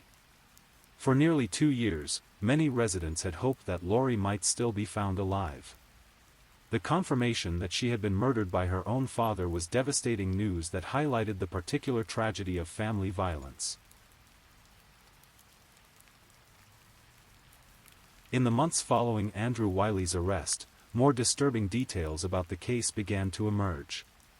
State Attorney Jack Campbell revealed information that painted a horrific picture of the events leading up to Lori's murder. According to prosecutors, the motive for Lori's murder was sexual assault. Evidence suggested that Andrew Wiley had been sexually abusing his 12-year-old daughter, and that this abuse had potentially resulted in a pregnancy. The evidence of Wiley purchasing Plan B emergency contraceptives, which investigators had discovered during their digital forensics work, supported this theory. We had evidence of the fact that he was seeking out what's called Plan B, which is an abortion drug, State Attorney Campbell explained to media. The timing of these purchases, in the days leading up to Lori's disappearance, suggested that Wiley was attempting to cover up evidence of sexual abuse. The prosecution's theory was that Wiley killed his daughter to prevent the sexual abuse from being discovered. Court documents suggested that evidence of Wiley's purchases leading up to the murder of Page suggests there was likely sexual abuse of Page occurring. This abuse, and the potential consequences of its discovery, provided the motive that had been missing from the case. The revelation added another layer of horror to an already tragic case. Not only had Lori been murdered by her own father, the person who should have protected her, but she had also been the victim of ongoing sexual abuse before her death. The 12-year-old had been betrayed in the most fundamental way possible by the adult responsible for her care and safety. Prosecutors indicated that they believed the murder could have been either premeditated, planned in advance once Wiley realized he couldn't cover up the sexual assault, or a crime of passion that occurred during an altercation between father and daughter. The second-degree murder charge reflected this uncertainty about premeditation while still acknowledging the intentional nature of the killing. The DNA evidence found in Wiley's car, showing that Lori had been bleeding in the vehicle, supported the prosecution's theory that she had been killed and then transported to the disposal site in Thomas County. This physical evidence corroborated the digital evidence that had led investigators to Merrily Plantation. Court documents revealed another disturbing aspect of Andrew Wiley's actions following Lori's murder. Evidence suggested that after killing his daughter, Wiley had been preparing to flee the country to avoid prosecution. Investigators discovered that Wiley had been taking concrete steps to leave the United States permanently. He had been researching international travel, making financial arrangements, and destroying evidence that might tie him to his daughter's murder. These actions demonstrated a level of premeditation and planning that contradicted his public persona as a distraught father searching for his missing child. The preparation for flight also explained some of the unusual behavior that had initially attracted investigators' attention. While publicly participating in search efforts and maintaining his facade as a concerned parent, Wiley had privately been making arrangements to disappear before authorities could uncover the truth about Lori's fate. The discovery of these flight preparations added weight to the prosecution's case by demonstrating consciousness of guilt. Innocent people don't typically prepare to flee the country when their children go missing, they stay and help with the search. Wiley's preparations to leave showed that he knew exactly what had happened to Lori because he was responsible for it. The systematic destruction of electronic devices and digital evidence was another indicator of guilt. Wiley had gone to great lengths to eliminate potential evidence, suggesting that he understood the digital footprint his crimes had left behind. However, his efforts to cover his tracks were ultimately unsuccessful, as modern forensic techniques were able to recover enough digital evidence to piece together the timeline of events. The investigation into Lori Page's disappearance and murder was one of the most comprehensive in recent Tallahassee Police Department history. Over the course of 22 months, investigators pursued hundreds of leads, conducted interviews across multiple states, and employed cutting-edge forensic techniques. The scope of the investigation reflected both the complexity of the case and the determination of law enforcement to find justice for Lori. Detectives worked tirelessly, following every possible lead no matter how remote. They interviewed friends, family members, teachers, neighbors, and anyone who might have had information about Lori's disappearance. The digital forensics component of the investigation was particularly extensive. Investigators analyzed cell phone records, internet search histories, financial transactions, and location data. They recovered deleted files, reconstructed timelines, and pieced together a digital puzzle that ultimately led them to the truth. The physical search efforts were equally comprehensive. Teams searched throughout North Florida and South Georgia, examining wooded areas, abandoned buildings, and any location where a missing child might be found. The involvement of the Thomas County Sheriff's Office was crucial to the eventual discovery of Lori's remains. The investigation also involved federal resources, with the FBI providing assistance with certain aspects of the case. This multi-jurisdictional cooperation ensured that investigators had access to all available resources and expertise. Perhaps most importantly, the investigation demonstrated the importance of never giving up on missing children cases. Even when leads grew cold and hope seemed dim, investigators continued working the case. Their persistence ultimately paid off with the discovery of Lori's remains and the arrest of her killer. Unfortunately, Andrew Wiley would never face trial for his daughter's murder. In June 2025, while awaiting trial in the Leon County Jail, Wiley died in custody. The exact circumstances of his death were not immediately released, but his passing meant that the case would never see its day in court. Wiley's death brought a complicated form of closure to the case. On one hand, it meant that Lori's family would never have the opportunity to see him held fully accountable in a court of law. There would be no trial, no formal conviction, and no opportunity for the family to confront him with the impact of his crimes. On the other hand, Wiley's death meant that the family would be spared the trauma of a lengthy trial process. They wouldn't have to relive the details of Lori's abuse and murder in a public courtroom, and they wouldn't have to worry about the possibility of appeals or other legal proceedings that might drag the case out for years. State Attorney Jack Campbell confirmed that his office had been prepared to proceed with prosecution and felt confident in the strength of their case. The evidence against Wiley was substantial, including DNA evidence, digital forensics, and the discovery of Lori's remains in a location consistent with his known movements. The revelation about the motive, sexual abuse and a possible pregnancy, came to light only after Wiley's death, as prosecutors shared details about the case they had been preparing to present. This information provided a final, horrific piece of the puzzle that explained why a father would kill his own child. The case of Lori Page's disappearance and murder had a profound impact on the Tallahassee community. For nearly 2 years, residents had hoped that the 12-year-old might still be found alive. The confirmation that she had been murdered by her own father was devastating news that shook the community's faith in the safety of children. The case highlighted the particular horror of family violence and child abuse. Lori should have been safest in her own home with her father, but instead, that's where she faced the greatest danger. Her story served as a reminder that children can be vulnerable even in situations where they should be protected. Community members who had participated in search efforts and awareness campaigns were left grappling with the knowledge that Lori had been dead from the very beginning of their efforts.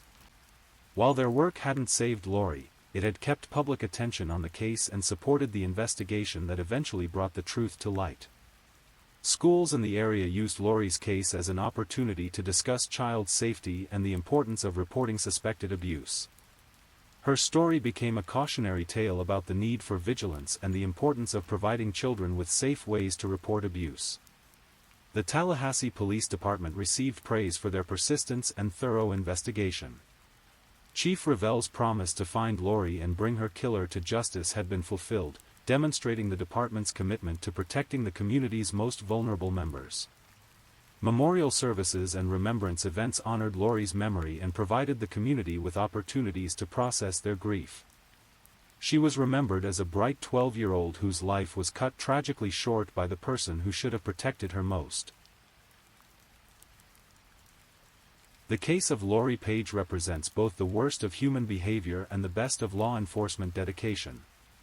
A 12-year-old girl was betrayed and murdered by her own father, but investigators never gave up on finding the truth and bringing her home.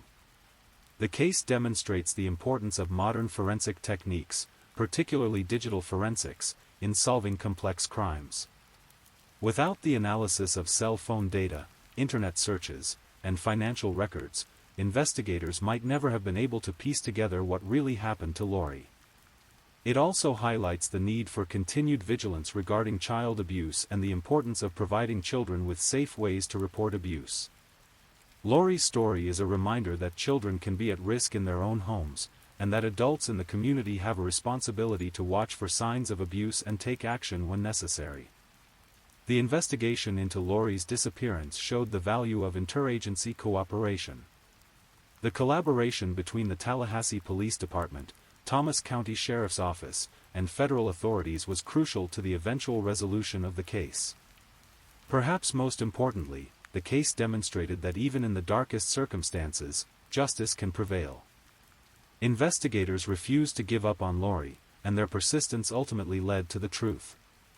While nothing can bring Lori back or undo the trauma she suffered, the investigation ensured that her story was told and that her killer was identified. As we conclude this tragic story, we remember Lori Page not as a victim, but as a bright 12-year-old girl whose life mattered. Her memory serves as a reminder of the importance of protecting children and never giving up the fight for justice, no matter how long it takes or how cold the trail becomes. The case may be closed, but Lori's story continues to serve as both a cautionary tale and an inspiration, a reminder that even in the face of unspeakable tragedy, there are still people willing to fight for truth and justice. Rest in peace, Lori Annalise Page. Your story will not be forgotten. Please, if you're enjoying these stories, don't forget to leave a comment. Let me know where you're listening from and what time it is in your corner of the world. And if you haven't already, be sure to like this video and subscribe, so you don't miss the next true crime story for sleep. Now, let's move on to our fourth story. Story 4. Tonight, I'm going to take you on a journey through one of America's most chilling and complex serial killer cases, the story of Gary Ridgway, known as the Green River Killer, and the unexpected twist that involved the infamous Ted Bundy in his eventual capture.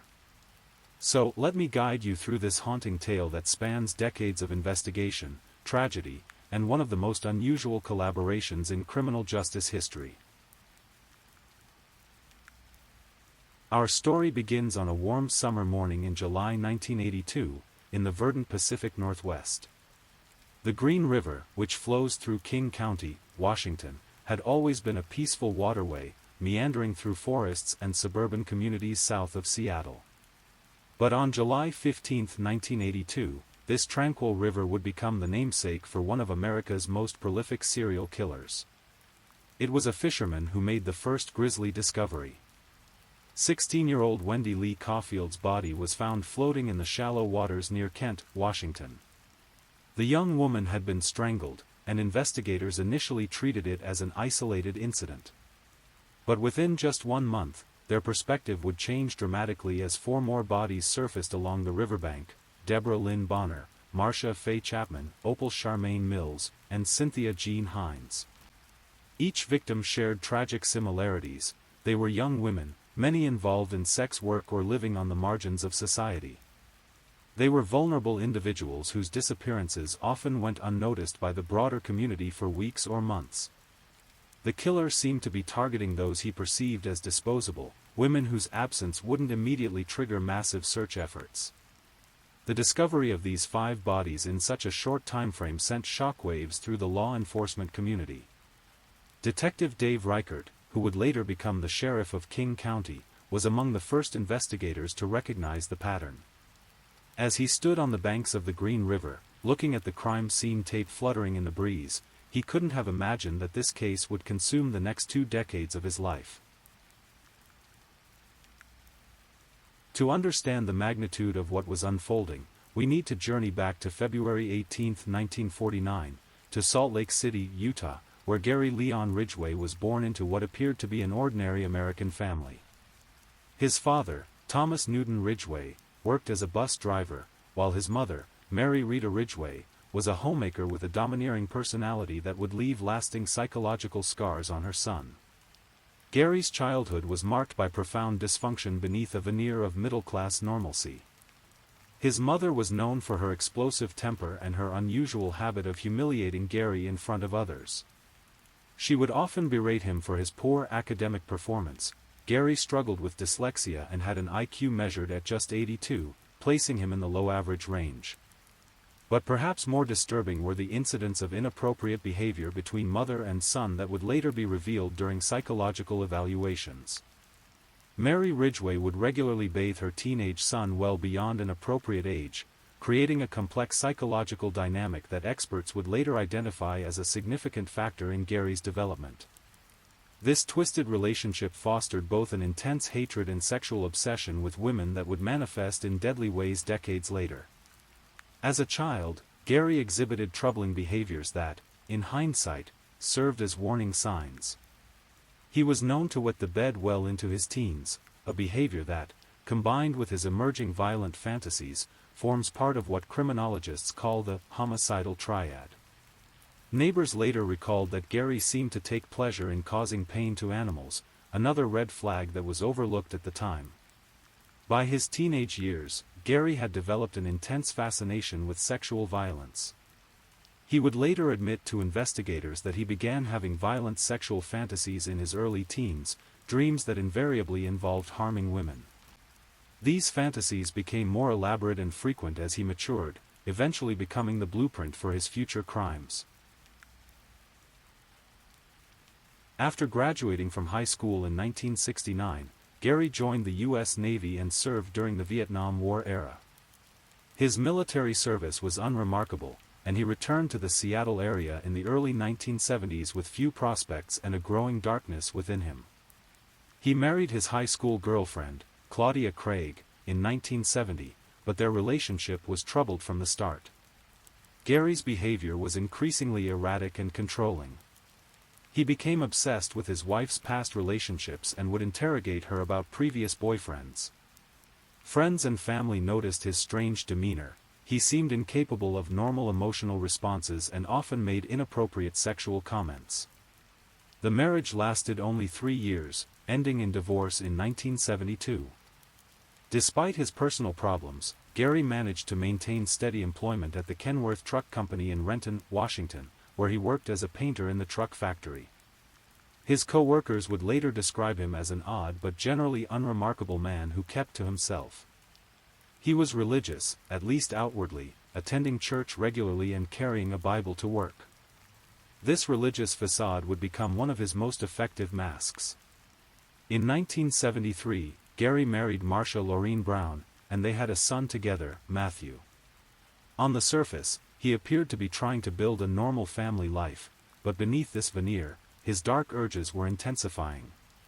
By the late 1970s, Gary was regularly frequenting the areas around Seattle known for prostitution, initially as a customer but increasingly as a predator. His second marriage also ended in divorce in 1980, with Marcia later telling investigators that Gary had become increasingly violent and unpredictable. She described incidents where he would disappear for hours without explanation and return home with scratches and dirt on his clothes.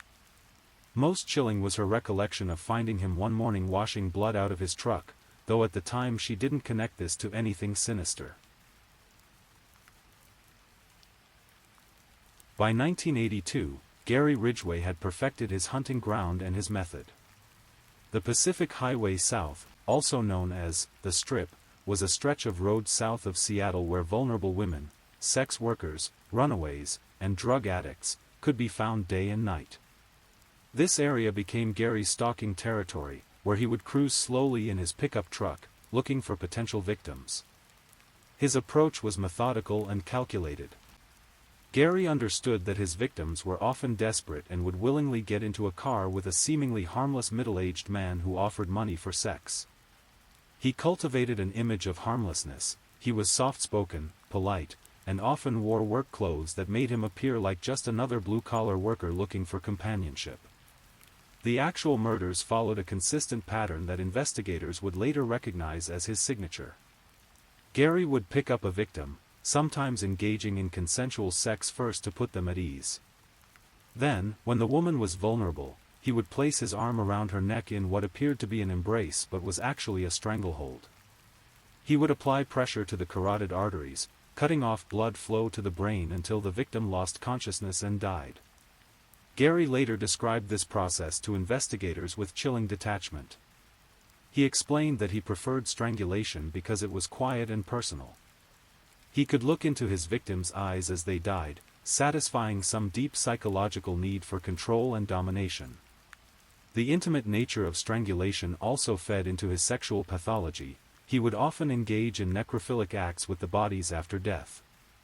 After killing his victims, Gary developed an elaborate system for disposing of bodies.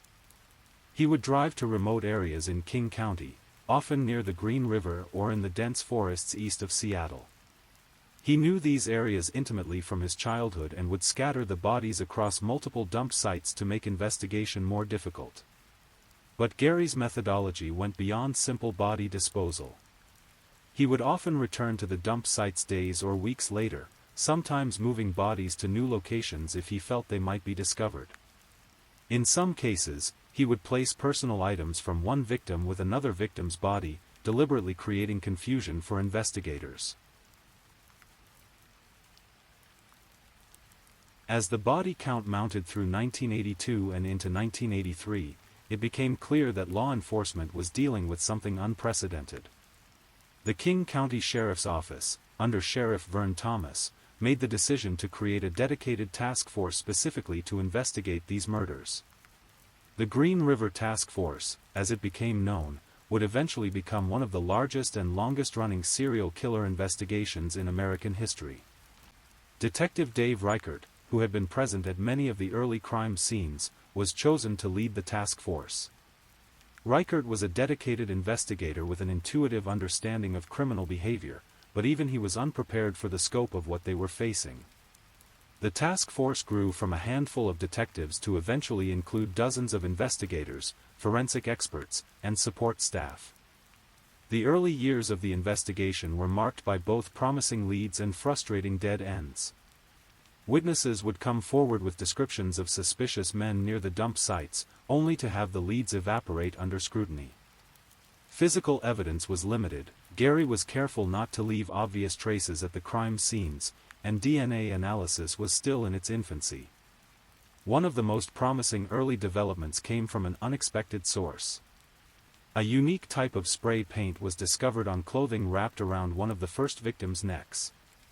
This paint was manufactured by only a few companies and used in specific industrial applications. However, due to budget constraints and the overwhelming caseload, this evidence sat untested in the crime lab for nearly 20 years.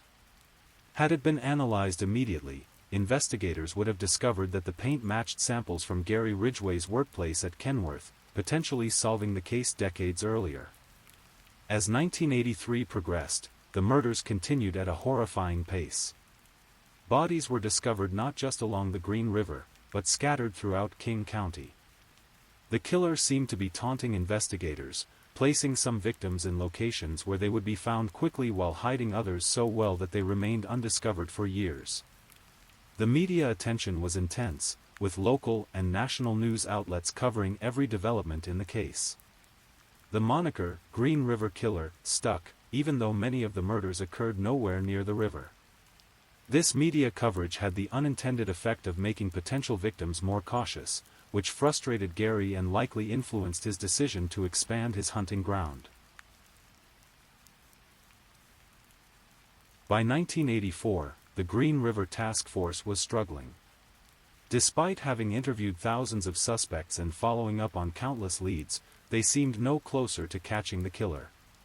It was during this period of desperation that one of the most unusual chapters in criminal justice history began to unfold. Ted Bundy, the notorious serial killer who had terrorized multiple states during the 1970s, was sitting on death row in Florida, awaiting execution. Bundy had killed at least 30 young women across several states, and his crimes had made him one of the most infamous criminals in American history. But Bundy possessed something that investigators desperately needed: intimate knowledge of the serial killer's mind. The idea of consulting with Bundy came from Detective Robert Keppel, who had worked on some of Bundy's Washington state cases in the 1970s. Keppel understood that Bundy was highly intelligent and manipulative, but he also recognized that the killer might have insights that could help solve the Green River case. In a move that seemed straight out of a Hollywood thriller, investigators Dave Reichert and Robert Keppel made the journey to Florida State Prison to interview Ted Bundy. The meetings took place in a small, sterile conference room within the prison, with Bundy shackled to a chair but otherwise appearing relaxed and eager to help. Bundy was fascinated by the Green River case, partly because it was occurring in his former hunting ground and partly because he recognized in the unknown killer a methodical intelligence that mirrored his own. During these conversations, which stretched across multiple visits, Bundy provided investigators with a detailed psychological profile of the killer they were seeking. Ted Bundy's insights into the Green River Killer's psychology proved to be remarkably accurate. Bundy predicted that the killer would be an ordinary-looking man, probably middle-aged, who would blend seamlessly into his community. He would likely be employed in a blue-collar job, married or in a relationship, and would present himself as a normal, law-abiding citizen. More specifically, Bundy theorized that the Green River Killer was organized and methodical, unlike disorganized killers who acted impulsively. This killer was patient, carefully selecting his victims from vulnerable populations and taking time to dispose of bodies in locations that would complicate the investigation. Bundy also provided tactical advice on how to conduct the investigation. He suggested that investigators focus on finding a suspect who had been interviewed early in the investigation but released due to lack of evidence. In his experience, serial killers often came to the attention of police during the early stages of an investigation, but their ability to appear normal and cooperative often allowed them to slip through the cracks. Perhaps most importantly, Bundy warned that the Green River Killer would continue killing until he was caught. Unlike some serial killers who might stop due to changing circumstances or psychological factors, this killer was driven by deep-seated compulsions that would never fade on their own. The conversations with Bundy weren't just academic exercises.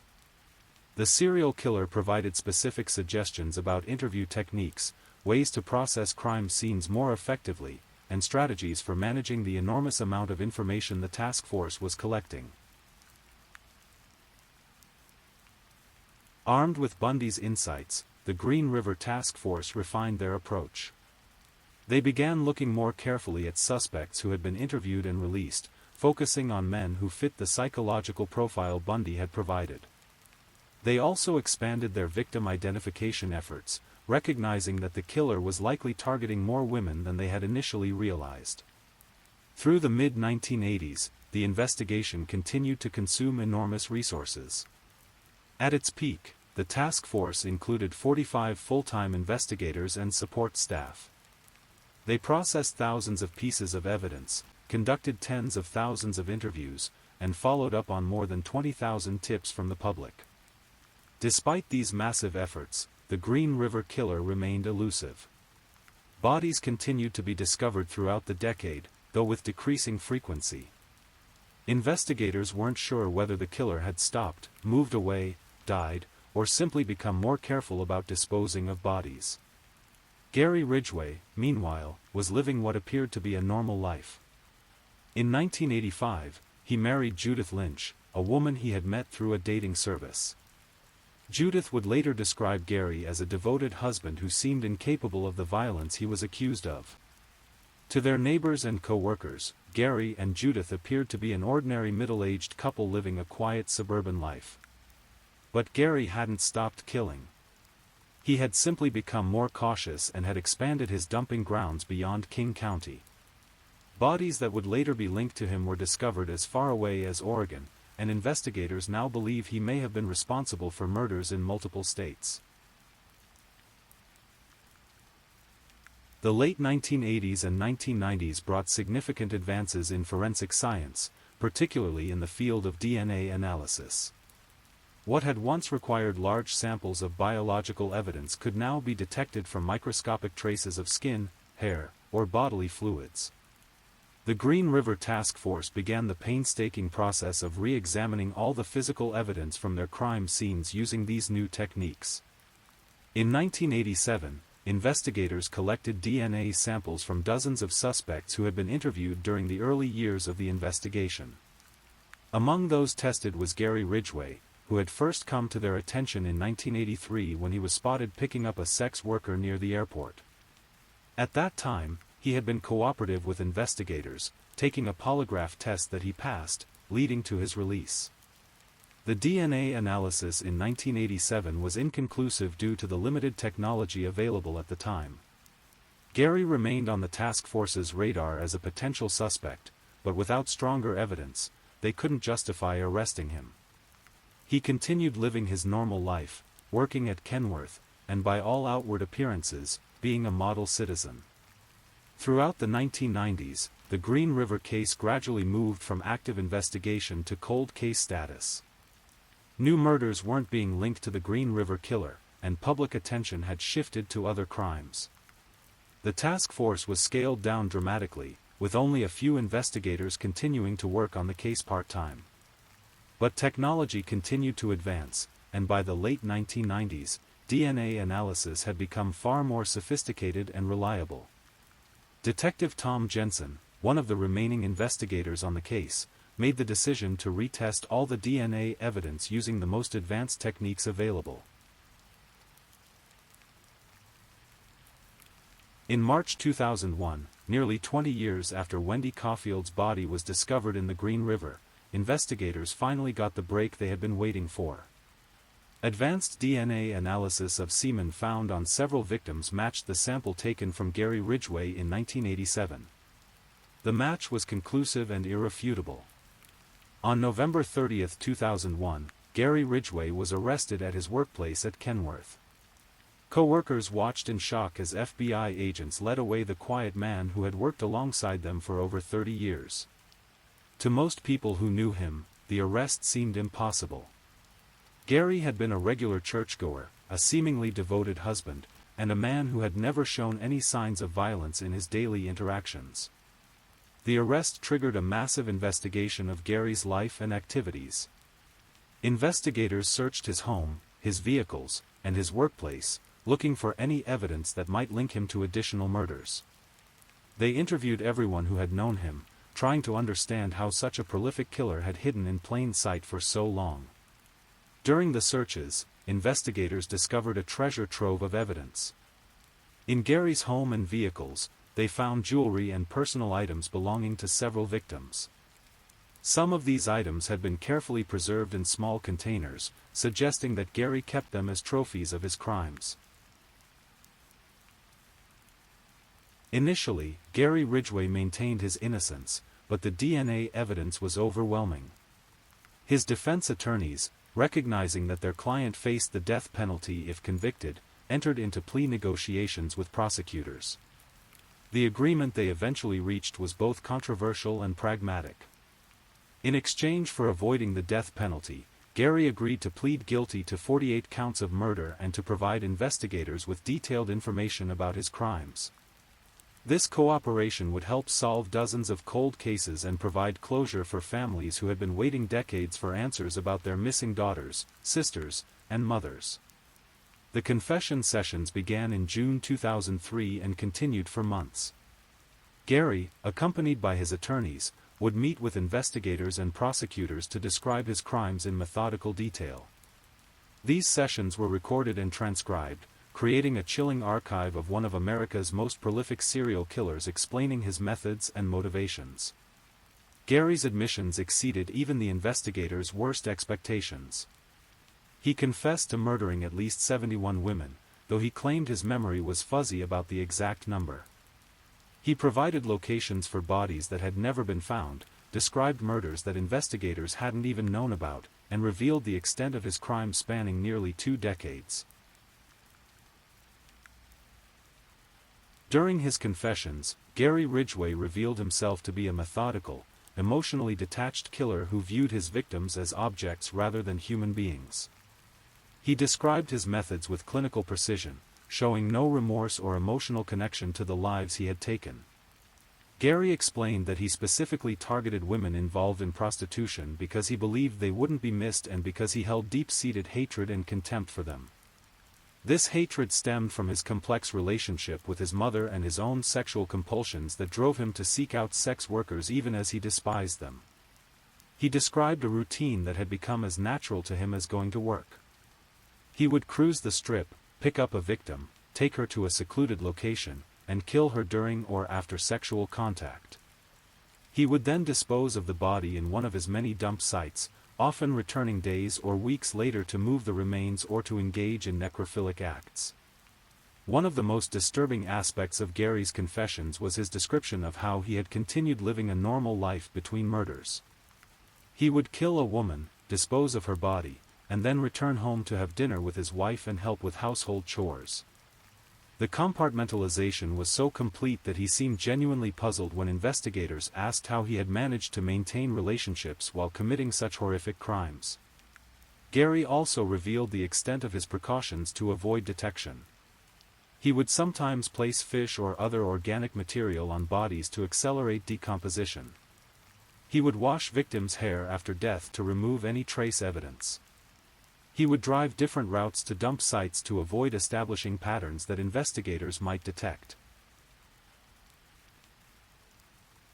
As the full extent of Gary Ridgway's crimes became clear, investigators also came to understand how many opportunities they had missed to catch him earlier. The most significant missed opportunity involved the spray paint evidence from 1982. Had that paint been tested immediately, it would have led directly to Gary and potentially saved dozens of lives. There were other near misses as well. Gary had been stopped by police on multiple occasions in areas where victims were later found. He had been interviewed as a potential witness when some bodies were discovered. In one instance, he had even called in a tip about a body he himself had placed, apparently enjoying the experience of misleading investigators. The investigation also revealed how Gary had used his knowledge of police procedures to his advantage. Having been interviewed early in the investigation, he understood what investigators were looking for and adjusted his methods accordingly. When the task force began focusing more attention on the Green River area, he shifted his dump sites to other locations. Gary's ability to pass a polygraph test in 1983 had been crucial to his remaining free. The test results had convinced investigators that he wasn't their suspect, despite other evidence that should have kept him under scrutiny. This highlighted the limitations of polygraph testing and the danger of relying too heavily on such technology. Throughout the confession process, one of the most heartbreaking aspects was hearing from the families of Gary's victims. Many of these women had been estranged from their families due to drug addiction or involvement in prostitution, but they were still daughters, mothers, and sisters who were loved and missed. Some families had spent decades wondering what had happened to their loved ones. They had hired private investigators, distributed missing person flyers, and never stopped hoping that somehow their daughters or sisters would return home. For these families, Gary's confessions provided answers but also confirmed their worst fears. The families faced a difficult choice when prosecutors offered Gary a plea deal to avoid the death penalty. Many wanted to see him executed for his crimes, but they also desperately wanted information about what had happened to their loved ones. The plea agreement meant they would get answers, but it also meant that Gary would spend the rest of his life in prison rather than facing execution. During the sentencing hearing, family members were given the opportunity to address Gary directly. Many chose to speak, delivering powerful statements about the impact of his crimes on their lives.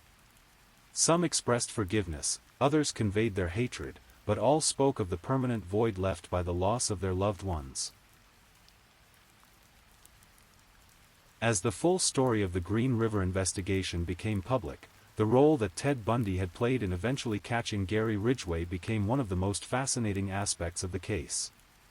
The irony wasn't lost on anyone. America's most notorious serial killer had helped catch one of America's most prolific serial killers. Ted Bundy's psychological profile of the Green River Killer had been remarkably accurate. His prediction that the killer would be an ordinary-looking man with a blue-collar job, living a seemingly normal life, described Gary Ridgway perfectly. His advice about focusing on suspects who had been interviewed and released had also been prophetic. But perhaps most importantly, Bundy's involvement had helped investigators understand that they were dealing with a sophisticated, methodical killer rather than a disorganized criminal acting on impulse. This understanding had influenced how they approached the investigation and processed evidence. The collaboration between investigators and Bundy had been controversial at the time, with critics arguing that it gave a condemned killer too much attention and influence. But Detective Bob Keppel, who had initiated the consultation, believed that any tool that might help catch the Green River Killer was worth pursuing. Bundy was executed in Florida's electric chair on January 24, 1989, more than a decade before Gary Ridgway was finally arrested. He never knew whether his advice had ultimately proven helpful in solving the case, but his insights had provided investigators with a psychological framework that guided their work for years. The Green River Killer case contributed significantly to the field of criminal psychology and forensic investigation. Gary Ridgway became one of the most studied serial killers in history, with psychologists, criminologists, and law enforcement professionals examining every aspect of his crimes and psychology. One of the most significant findings was how completely Gary had compartmentalized his life. Unlike many serial killers who show signs of escalating violence or deteriorating social functioning, Gary had maintained stable employment, relationships, and community ties throughout his decades-long killing spree. This compartmentalization made him particularly dangerous and difficult to detect. He understood intuitively that maintaining a normal facade was crucial to avoiding suspicion. He was careful never to let his violent compulsions interfere with his work or family life in ways that would attract attention. Gary's case also highlighted the importance of victim selection in serial murder cases. By targeting women involved in prostitution, he had chosen victims whose disappearances were less likely to trigger immediate police investigations. This gave him more time to dispose of evidence and plan his next crime. The forensic aspects of the case also provided important lessons. The delayed testing of the spray paint evidence became a cautionary tale about the importance of processing physical evidence quickly and thoroughly. The eventual DNA breakthrough demonstrated the value of preserving evidence even when current technology couldn't analyze it effectively. When Gary Ridgway's confession process was complete, investigators had linked him definitively to 49 murders, making him one of the most prolific serial killers in American history. However, the actual number of his victims may never be known. Gary himself claimed to have killed at least 71 women, and investigators believe the true number could be even higher. The geographic scope of Gary's crimes was also larger than initially realized. While most of his murders occurred in the Seattle area, investigators found evidence linking him to crimes in Oregon and possibly other states. His long-haul trucking routes and frequent travel had given him opportunities to kill far from his home base. The time span of his crimes was equally staggering. Gary's first confirmed murder occurred in 1982, but investigators believe he may have begun killing as early as the 1970s. His last confirmed murder was in 1998, meaning his killing spree had lasted at least 16 years and possibly longer. The victims ranged in age from their teens to their 40s, though most were young women in their 20s. They came from various backgrounds, but most were struggling with poverty, addiction, or other circumstances that made them vulnerable to predation. On December 18, 2003, Gary Ridgway was sentenced to life in prison without the possibility of parole. He was initially held at the Washington State Penitentiary in Walla Walla, where he was placed in protective custody due to the high-profile nature of his crimes. Prison life for Gary has been largely uneventful. He has been described as a model prisoner who causes no trouble and keeps to himself. He spends his time reading, watching television, and corresponding with pen pals who write to him despite his crimes. Gary has occasionally been moved between facilities for security reasons or to assist with ongoing investigations. In 2024, he was briefly transferred to King County Jail to provide additional information about possible cold cases, demonstrating that investigators are still seeking answers about his crimes decades later. The cost of Gary's imprisonment has been substantial, with taxpayers bearing the expense of housing, feeding, and providing medical care for him for what will likely be the rest of his natural life. Some critics have argued that the death penalty would have been more appropriate given the scope of his crimes, but supporters of the plea agreement point to the valuable information obtained through his cooperation. The Green River Killer case had profound impacts on law enforcement, criminal justice, and the families of victims that continue to this day. The investigation led to significant changes in how serial murder cases are handled, including improvements in interagency cooperation, evidence processing, and victim identification. The case also highlighted the vulnerability of women involved in prostitution and the importance of treating all victims with equal concern regardless of their lifestyle or circumstances. Advocacy groups used the case to push for better protection and support services for sex workers and other vulnerable populations. For the Seattle area, the case represented a dark chapter in the region's history. The knowledge that a serial killer had operated in their community for decades left residents feeling vulnerable and suspicious. Even after Gary's arrest, some people found it difficult to believe that such evil had been hiding in plain sight for so long. The investigation itself became a model for how to handle complex, long-term serial murder cases. The Green River Task Force's methods, mistakes, and ultimate success provided valuable lessons for law enforcement agencies around the world. Detective Dave Reichert, who had led the Green River Task Force for much of its existence, found his life forever changed by the case. The investigation had consumed 2 decades of his career and had become a personal obsession. When Gary was finally arrested, Reichert experienced a complex mix of satisfaction, relief, and sadness for all the victims who had died while the killer remained free. Reichert went on to become sheriff of King County and later served in the U.S. House of Representatives. Throughout his political career, he remained connected to the Green River case, often speaking about the importance of never giving up on unsolved crimes and the need to remember the victims.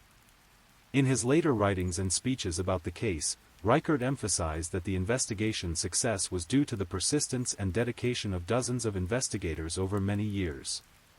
He credited advances in forensic science, particularly DNA analysis, with providing the breakthrough that finally led to Gary's arrest. Reichert also reflected on the role that Ted Bundy had played in the investigation. While acknowledging the controversial nature of consulting with a serial killer, he maintained that Bundy's insights had been valuable and had helped focus the investigation in productive directions. The Green River Killer case occurred during a period when law enforcement agencies across the country were beginning to recognize the value of revisiting old cases with new technology. The success in finally solving this decades-old case inspired other agencies to re-examine their own cold cases using advanced DNA analysis and other forensic techniques. This cold case revolution has led to the solving of hundreds of previously unsolvable crimes. The techniques developed during the Green River investigation, including the systematic retesting of physical evidence and the use of psychological profiling, have been adopted by law enforcement agencies worldwide. The case also demonstrated the importance of maintaining evidence properly over long periods of time. The biological samples that eventually led to Gary's conviction had been carefully preserved for nearly 20 years, highlighting the need for proper evidence storage and cataloging systems. The Green River Killer case provided numerous lessons for law enforcement, forensic science, and society as a whole. Perhaps the most important lesson was the danger of assumptions about who could be a serial killer. Gary Ridgway's ability to maintain a normal appearance and lifestyle while committing horrific crimes challenged stereotypes about what a serial killer looks like. The case also highlighted the importance of treating all victims equally, regardless of their lifestyle or circumstances. The fact that many of Gary's victims were involved in prostitution had initially led some investigators and community members to view the crimes as less serious, a perspective that may have hindered the investigation. The forensic lessons were equally important. The delayed testing of the spray paint evidence became a cautionary tale about the need to process all physical evidence thoroughly and quickly. The eventual DNA breakthrough demonstrated that evidence should be preserved even when current technology cannot analyze it effectively. While Gary Ridgway became infamous as one of America's most prolific serial killers, it's important to remember that this case was ultimately about the victims, the women whose lives were cut short by his violence.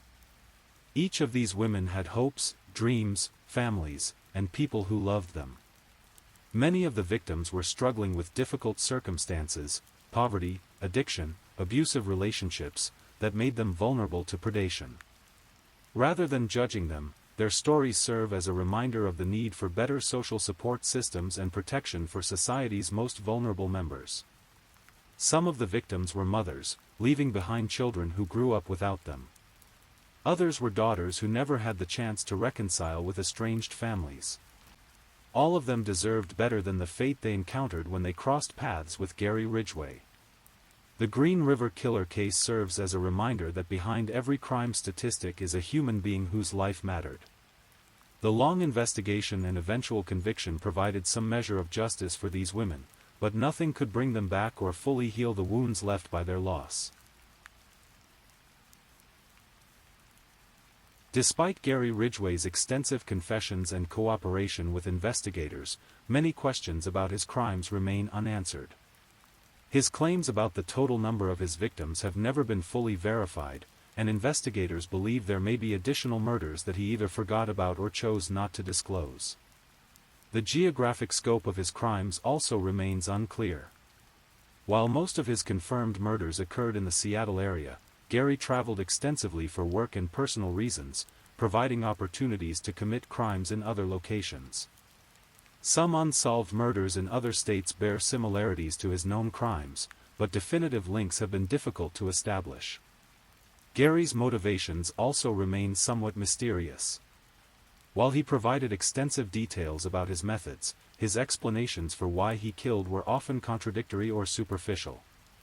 The psychological factors that drove him to become such a prolific killer are complex and may never be fully understood.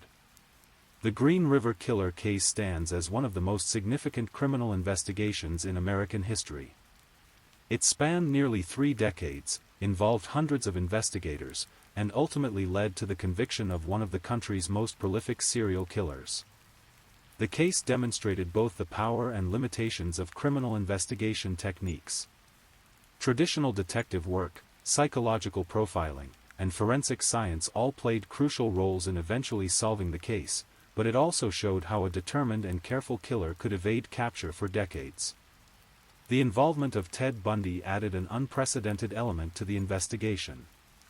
The consultation between investigators and an incarcerated serial killer was controversial but ultimately proved valuable, providing insights that helped guide the investigation in productive directions.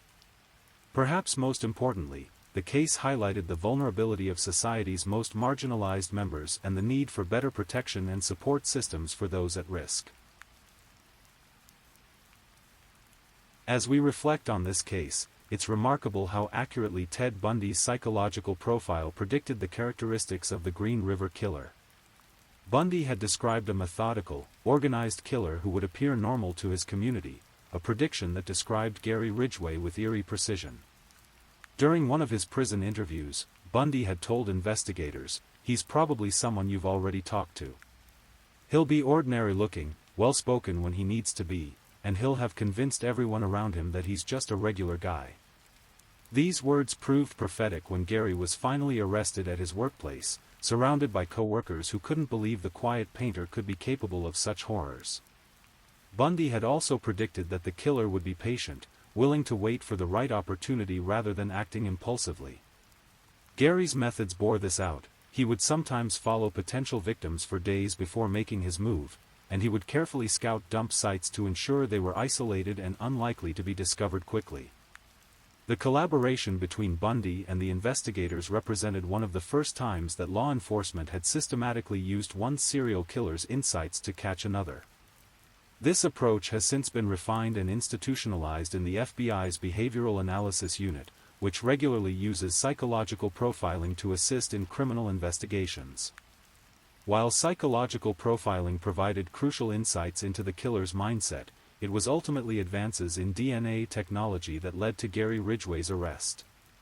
The evolution of forensic DNA analysis during the 1980s and 1990s transformed criminal investigation, and the Green River case became one of the most prominent examples of this technological revolution. In the early 1980s, when the first Green River murders occurred, DNA fingerprinting didn't exist. The technique was first developed by Sir Alec Jeffreys in 1984, and it took several more years before it became reliable enough for routine criminal investigations. By 1987, when Gary first provided a DNA sample to investigators, the technology existed but was still primitive compared to modern standards. The DNA sample that eventually linked Gary to his crimes came from semen recovered from several victims. In 1987, this sample was insufficient to provide a definitive match, but advances in PCR, polymerase chain reaction, amplification techniques made it possible to analyze much smaller samples with greater accuracy. When Detective Tom Jensen made the decision to retest all the DNA evidence using the most advanced techniques available in 2001, he was working with technology that was exponentially more powerful than what had been available during the original investigation. This new analysis could detect DNA from samples so small they would have been useless years earlier. The match that finally identified Gary Ridgway was statistically overwhelming. The odds that the DNA came from someone other than Gary were calculated at approximately 1 in several billion. This level of certainty provided investigators with the conclusive evidence they needed to make an arrest after nearly 2 decades of searching. As Gary Ridgway entered his 70s in prison, he became an object of continued study for criminal psychologists and law enforcement professionals. Researchers were particularly interested in understanding how someone could compartmentalize their life so completely, maintaining normal relationships and employment while secretly being one of America's most prolific killers. Prison psychologists who evaluated Gary described him as having an almost complete lack of empathy or emotional connection to other people. He could discuss his crimes in clinical detail without showing any signs of remorse or emotional disturbance. This emotional flatness extended to all areas of his life. He showed no particular attachment to his family, friends, or even his own well-being.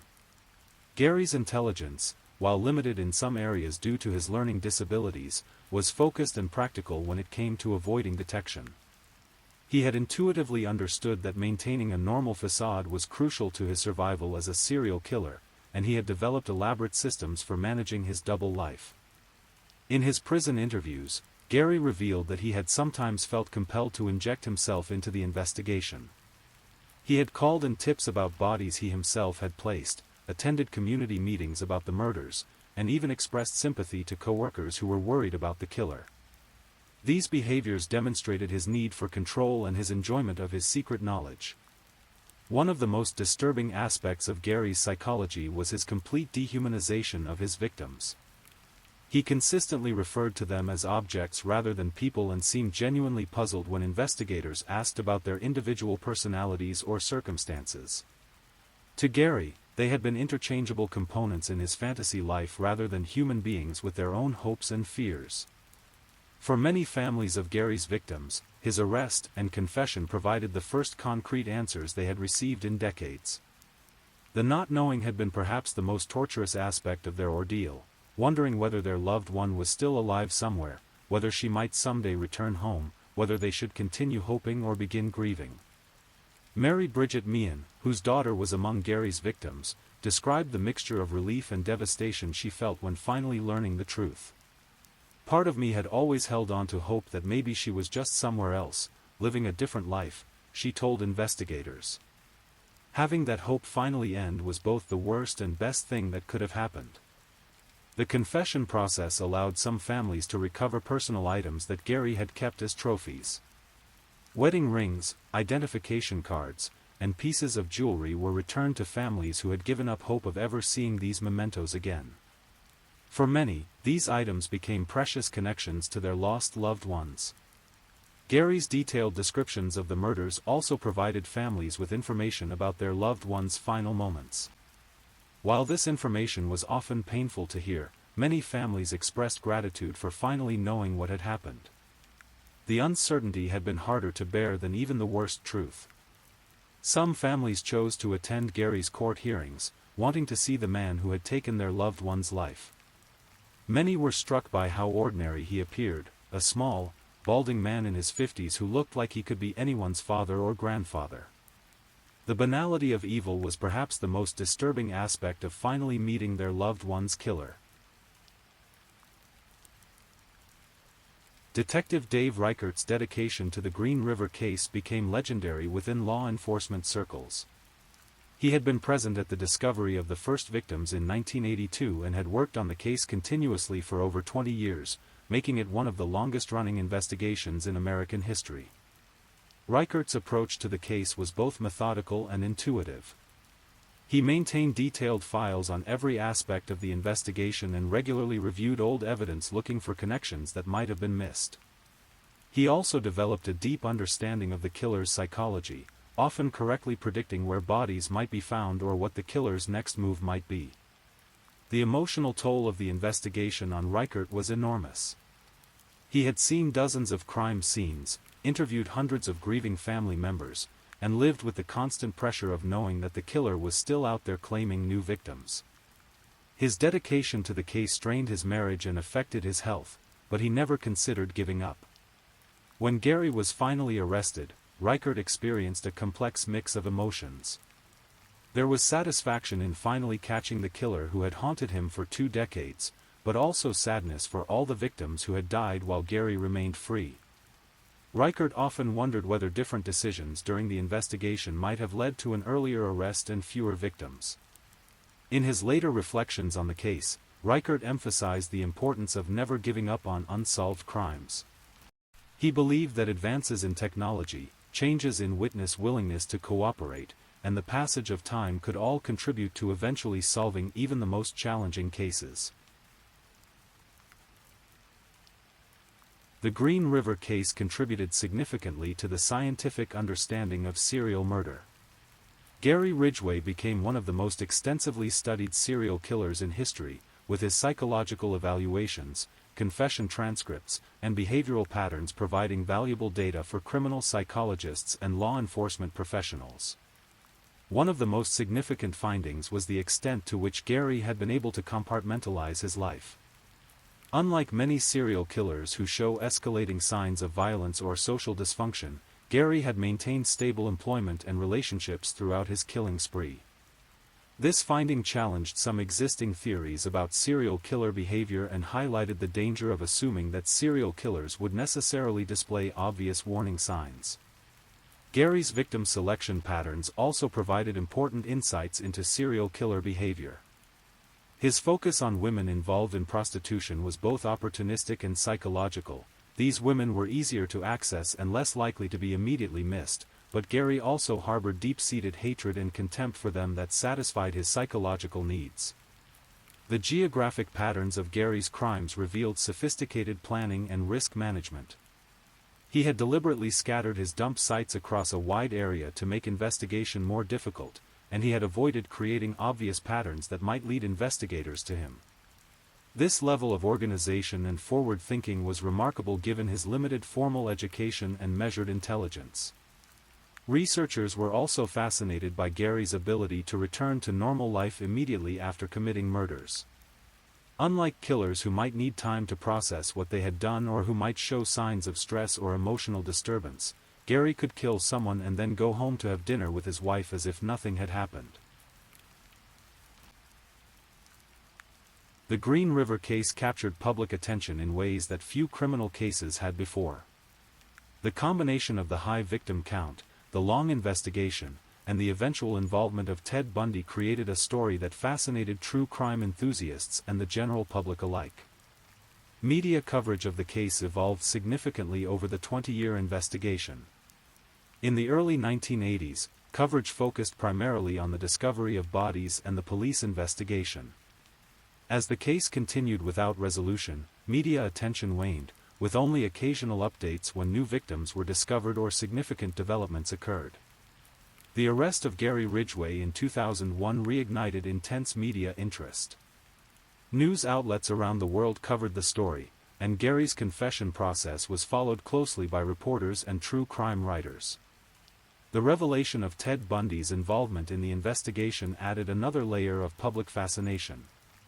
Books, documentaries, and television programs about the case began appearing almost immediately after Gary's conviction. The case had all the elements that appeal to true crime audiences: a long investigation, a seemingly ordinary killer hiding in plain sight, and the involvement of another famous serial killer. Some critics argued that this media attention glorified Gary and minimized the suffering of his victims. They pointed out that Gary's name became famous while many of his victims remained largely anonymous. Efforts were made to refocus attention on the victims and their families, but Gary's notoriety continued to overshadow the human cost of his crimes. Even after Gary Ridgway's conviction and sentencing, work on the Green River case continues. Investigators still regularly review cold cases from the 1980s and 1990s to determine whether they might be connected to Gary's crimes. His confession, while extensive, was acknowledged to be incomplete, and investigators believe there may be additional victims who have never been identified. Gary's cooperation with investigators has continued sporadically since his sentencing. He has been interviewed numerous times about specific cold cases, and he has occasionally provided information that has helped solve other crimes. However, his memory of specific incidents has faded with time, and some of his statements have proven to be unreliable. The geographic scope of Gary's potential crimes remains an area of active investigation. His work as a truck painter required him to travel throughout the Pacific Northwest, and he also took personal trips that could have provided opportunities for additional murders. Law enforcement agencies in Oregon, California, and other states have investigated possible connections between Gary and unsolved murders in their jurisdictions. Advances in forensic technology continue to provide new opportunities for investigation. DNA analysis techniques that didn't exist at the time of Gary's conviction have been used to re-examine evidence from crime scenes, and investigators hope that these new methods might reveal additional connections or provide evidence in related cases. As our story draws toward its close, we're left with some of the most profound questions that the Green River case raises about human nature, evil, and the society we live in. How does someone like Gary Ridgway develop into a serial killer? What combination of psychological, social, and environmental factors creates such a monster? Gary's childhood, while troubled, was not dramatically different from that of millions of other children who grow up to be law-abiding citizens. His learning disabilities, difficult relationship with his mother, and early behavioral problems were certainly risk factors, but they don't provide a complete explanation for why he became a serial killer while others with similar backgrounds do not. The question of whether Gary could have been identified and stopped earlier remains haunting. There were certainly warning signs throughout his life: his strange behavior around women, his frequenting of areas known for prostitution, his presence near crime scenes, but none of these individually rose to the level that would have justified intensive investigation. Perhaps most disturbing is the realization that Gary was able to hide in plain sight for so long. His co-workers, neighbors, and even his wives saw him as an ordinary, if somewhat odd, man. This raises uncomfortable questions about how well we really know the people around us and what evil might be lurking behind facades of normalcy. The case also highlights broader societal issues about how we treat vulnerable populations. Gary was able to prey on women involved in prostitution partly because society had marginalized them and their disappearances were not initially taken as seriously as they should have been.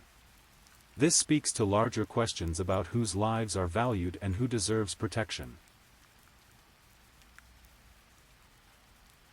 On a cold December evening in 2003, Gary Leon Ridgway stood before King County Superior Court Judge Richard Jones to receive his sentence. The courtroom was packed with family members of victims, investigators who had worked the case, and members of the media who had followed the story for years. Judge Jones delivered a sentence of life in prison without the possibility of parole for each of the 48 murders to which Gary had pleaded guilty. The sentences were to run consecutively, meaning that even if one conviction were somehow overturned, Gary would remain in prison for the rest of his natural life. As the judge read the sentence, Gary stood motionless, showing no emotion or reaction to learning that he would never again be free. In the gallery, some family members wept, while others sat in stoic silence. The moment represented the end of one of the longest and most complex criminal investigations in American history. Detective Dave Reichert, who had dedicated 2 decades of his life to catching the Green River Killer, later described feeling a mixture of satisfaction and emptiness as the case finally concluded. The killer had been caught and justice had been served, but nothing could bring back the dozens of women who had died while Gary remained free.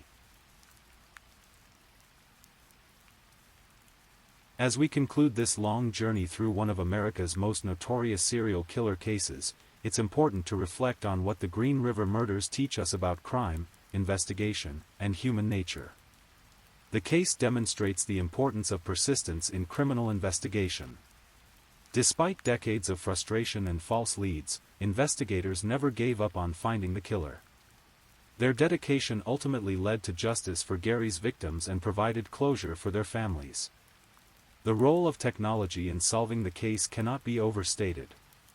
DNA analysis, which didn't exist when the murders began, ultimately provided the evidence needed to convict Gary.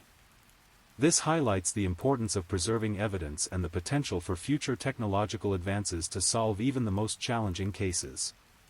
The psychological insights provided by Ted Bundy proved remarkably valuable, demonstrating that even the most unlikely sources can sometimes provide crucial assistance in criminal investigations. The consultation with Bundy was controversial but ultimately justified by its contribution to understanding and eventually catching the Green River Killer. Perhaps most importantly, the case reminds us of the human cost of violent crime. Behind the statistics and media coverage were real women with real lives who deserved better than the fate they encountered. Their memory should serve as a reminder of our obligation to protect society's most vulnerable members. Gary Ridgway remains in prison today, an elderly man serving multiple life sentences for crimes that terrorized a community and devastated countless families. His name will forever be associated with one of the most brutal crime sprees in American history. The Green River still flows through King County, Washington, its waters no longer carrying the terrible secrets they once held. The communities along its banks have healed and moved forward, but they have not forgotten the victims or the lessons learned during those dark decades when evil walked among them. As you drift off to sleep tonight, remember that justice, though sometimes delayed, can ultimately prevail. The long investigation that brought Gary Ridgway to justice stands as a testament to the dedication of those who refuse to give up in the face of evil, and to the power of truth to eventually emerge, even from the darkest waters. The Green River Killer case closed, but the lessons learned continue to guide investigators today. In the end, it was human persistence, advancing technology, and an unlikely collaboration with another killer that brought justice to dozens of victims and peace to their families. Evil may hide for a time, but truth has a way of surfacing, just like the evidence that finally brought Gary Ridgway's reign of terror to an end. Thank you for listening to tonight's true crime story. Rest peacefully, knowing that another story awaits you next time, ready to accompany you on another journey toward restorative sleep. But if you're still awake, don't forget to like and subscribe so you don't miss our next true crime stories. And until next time, stay safe and take care. Good night.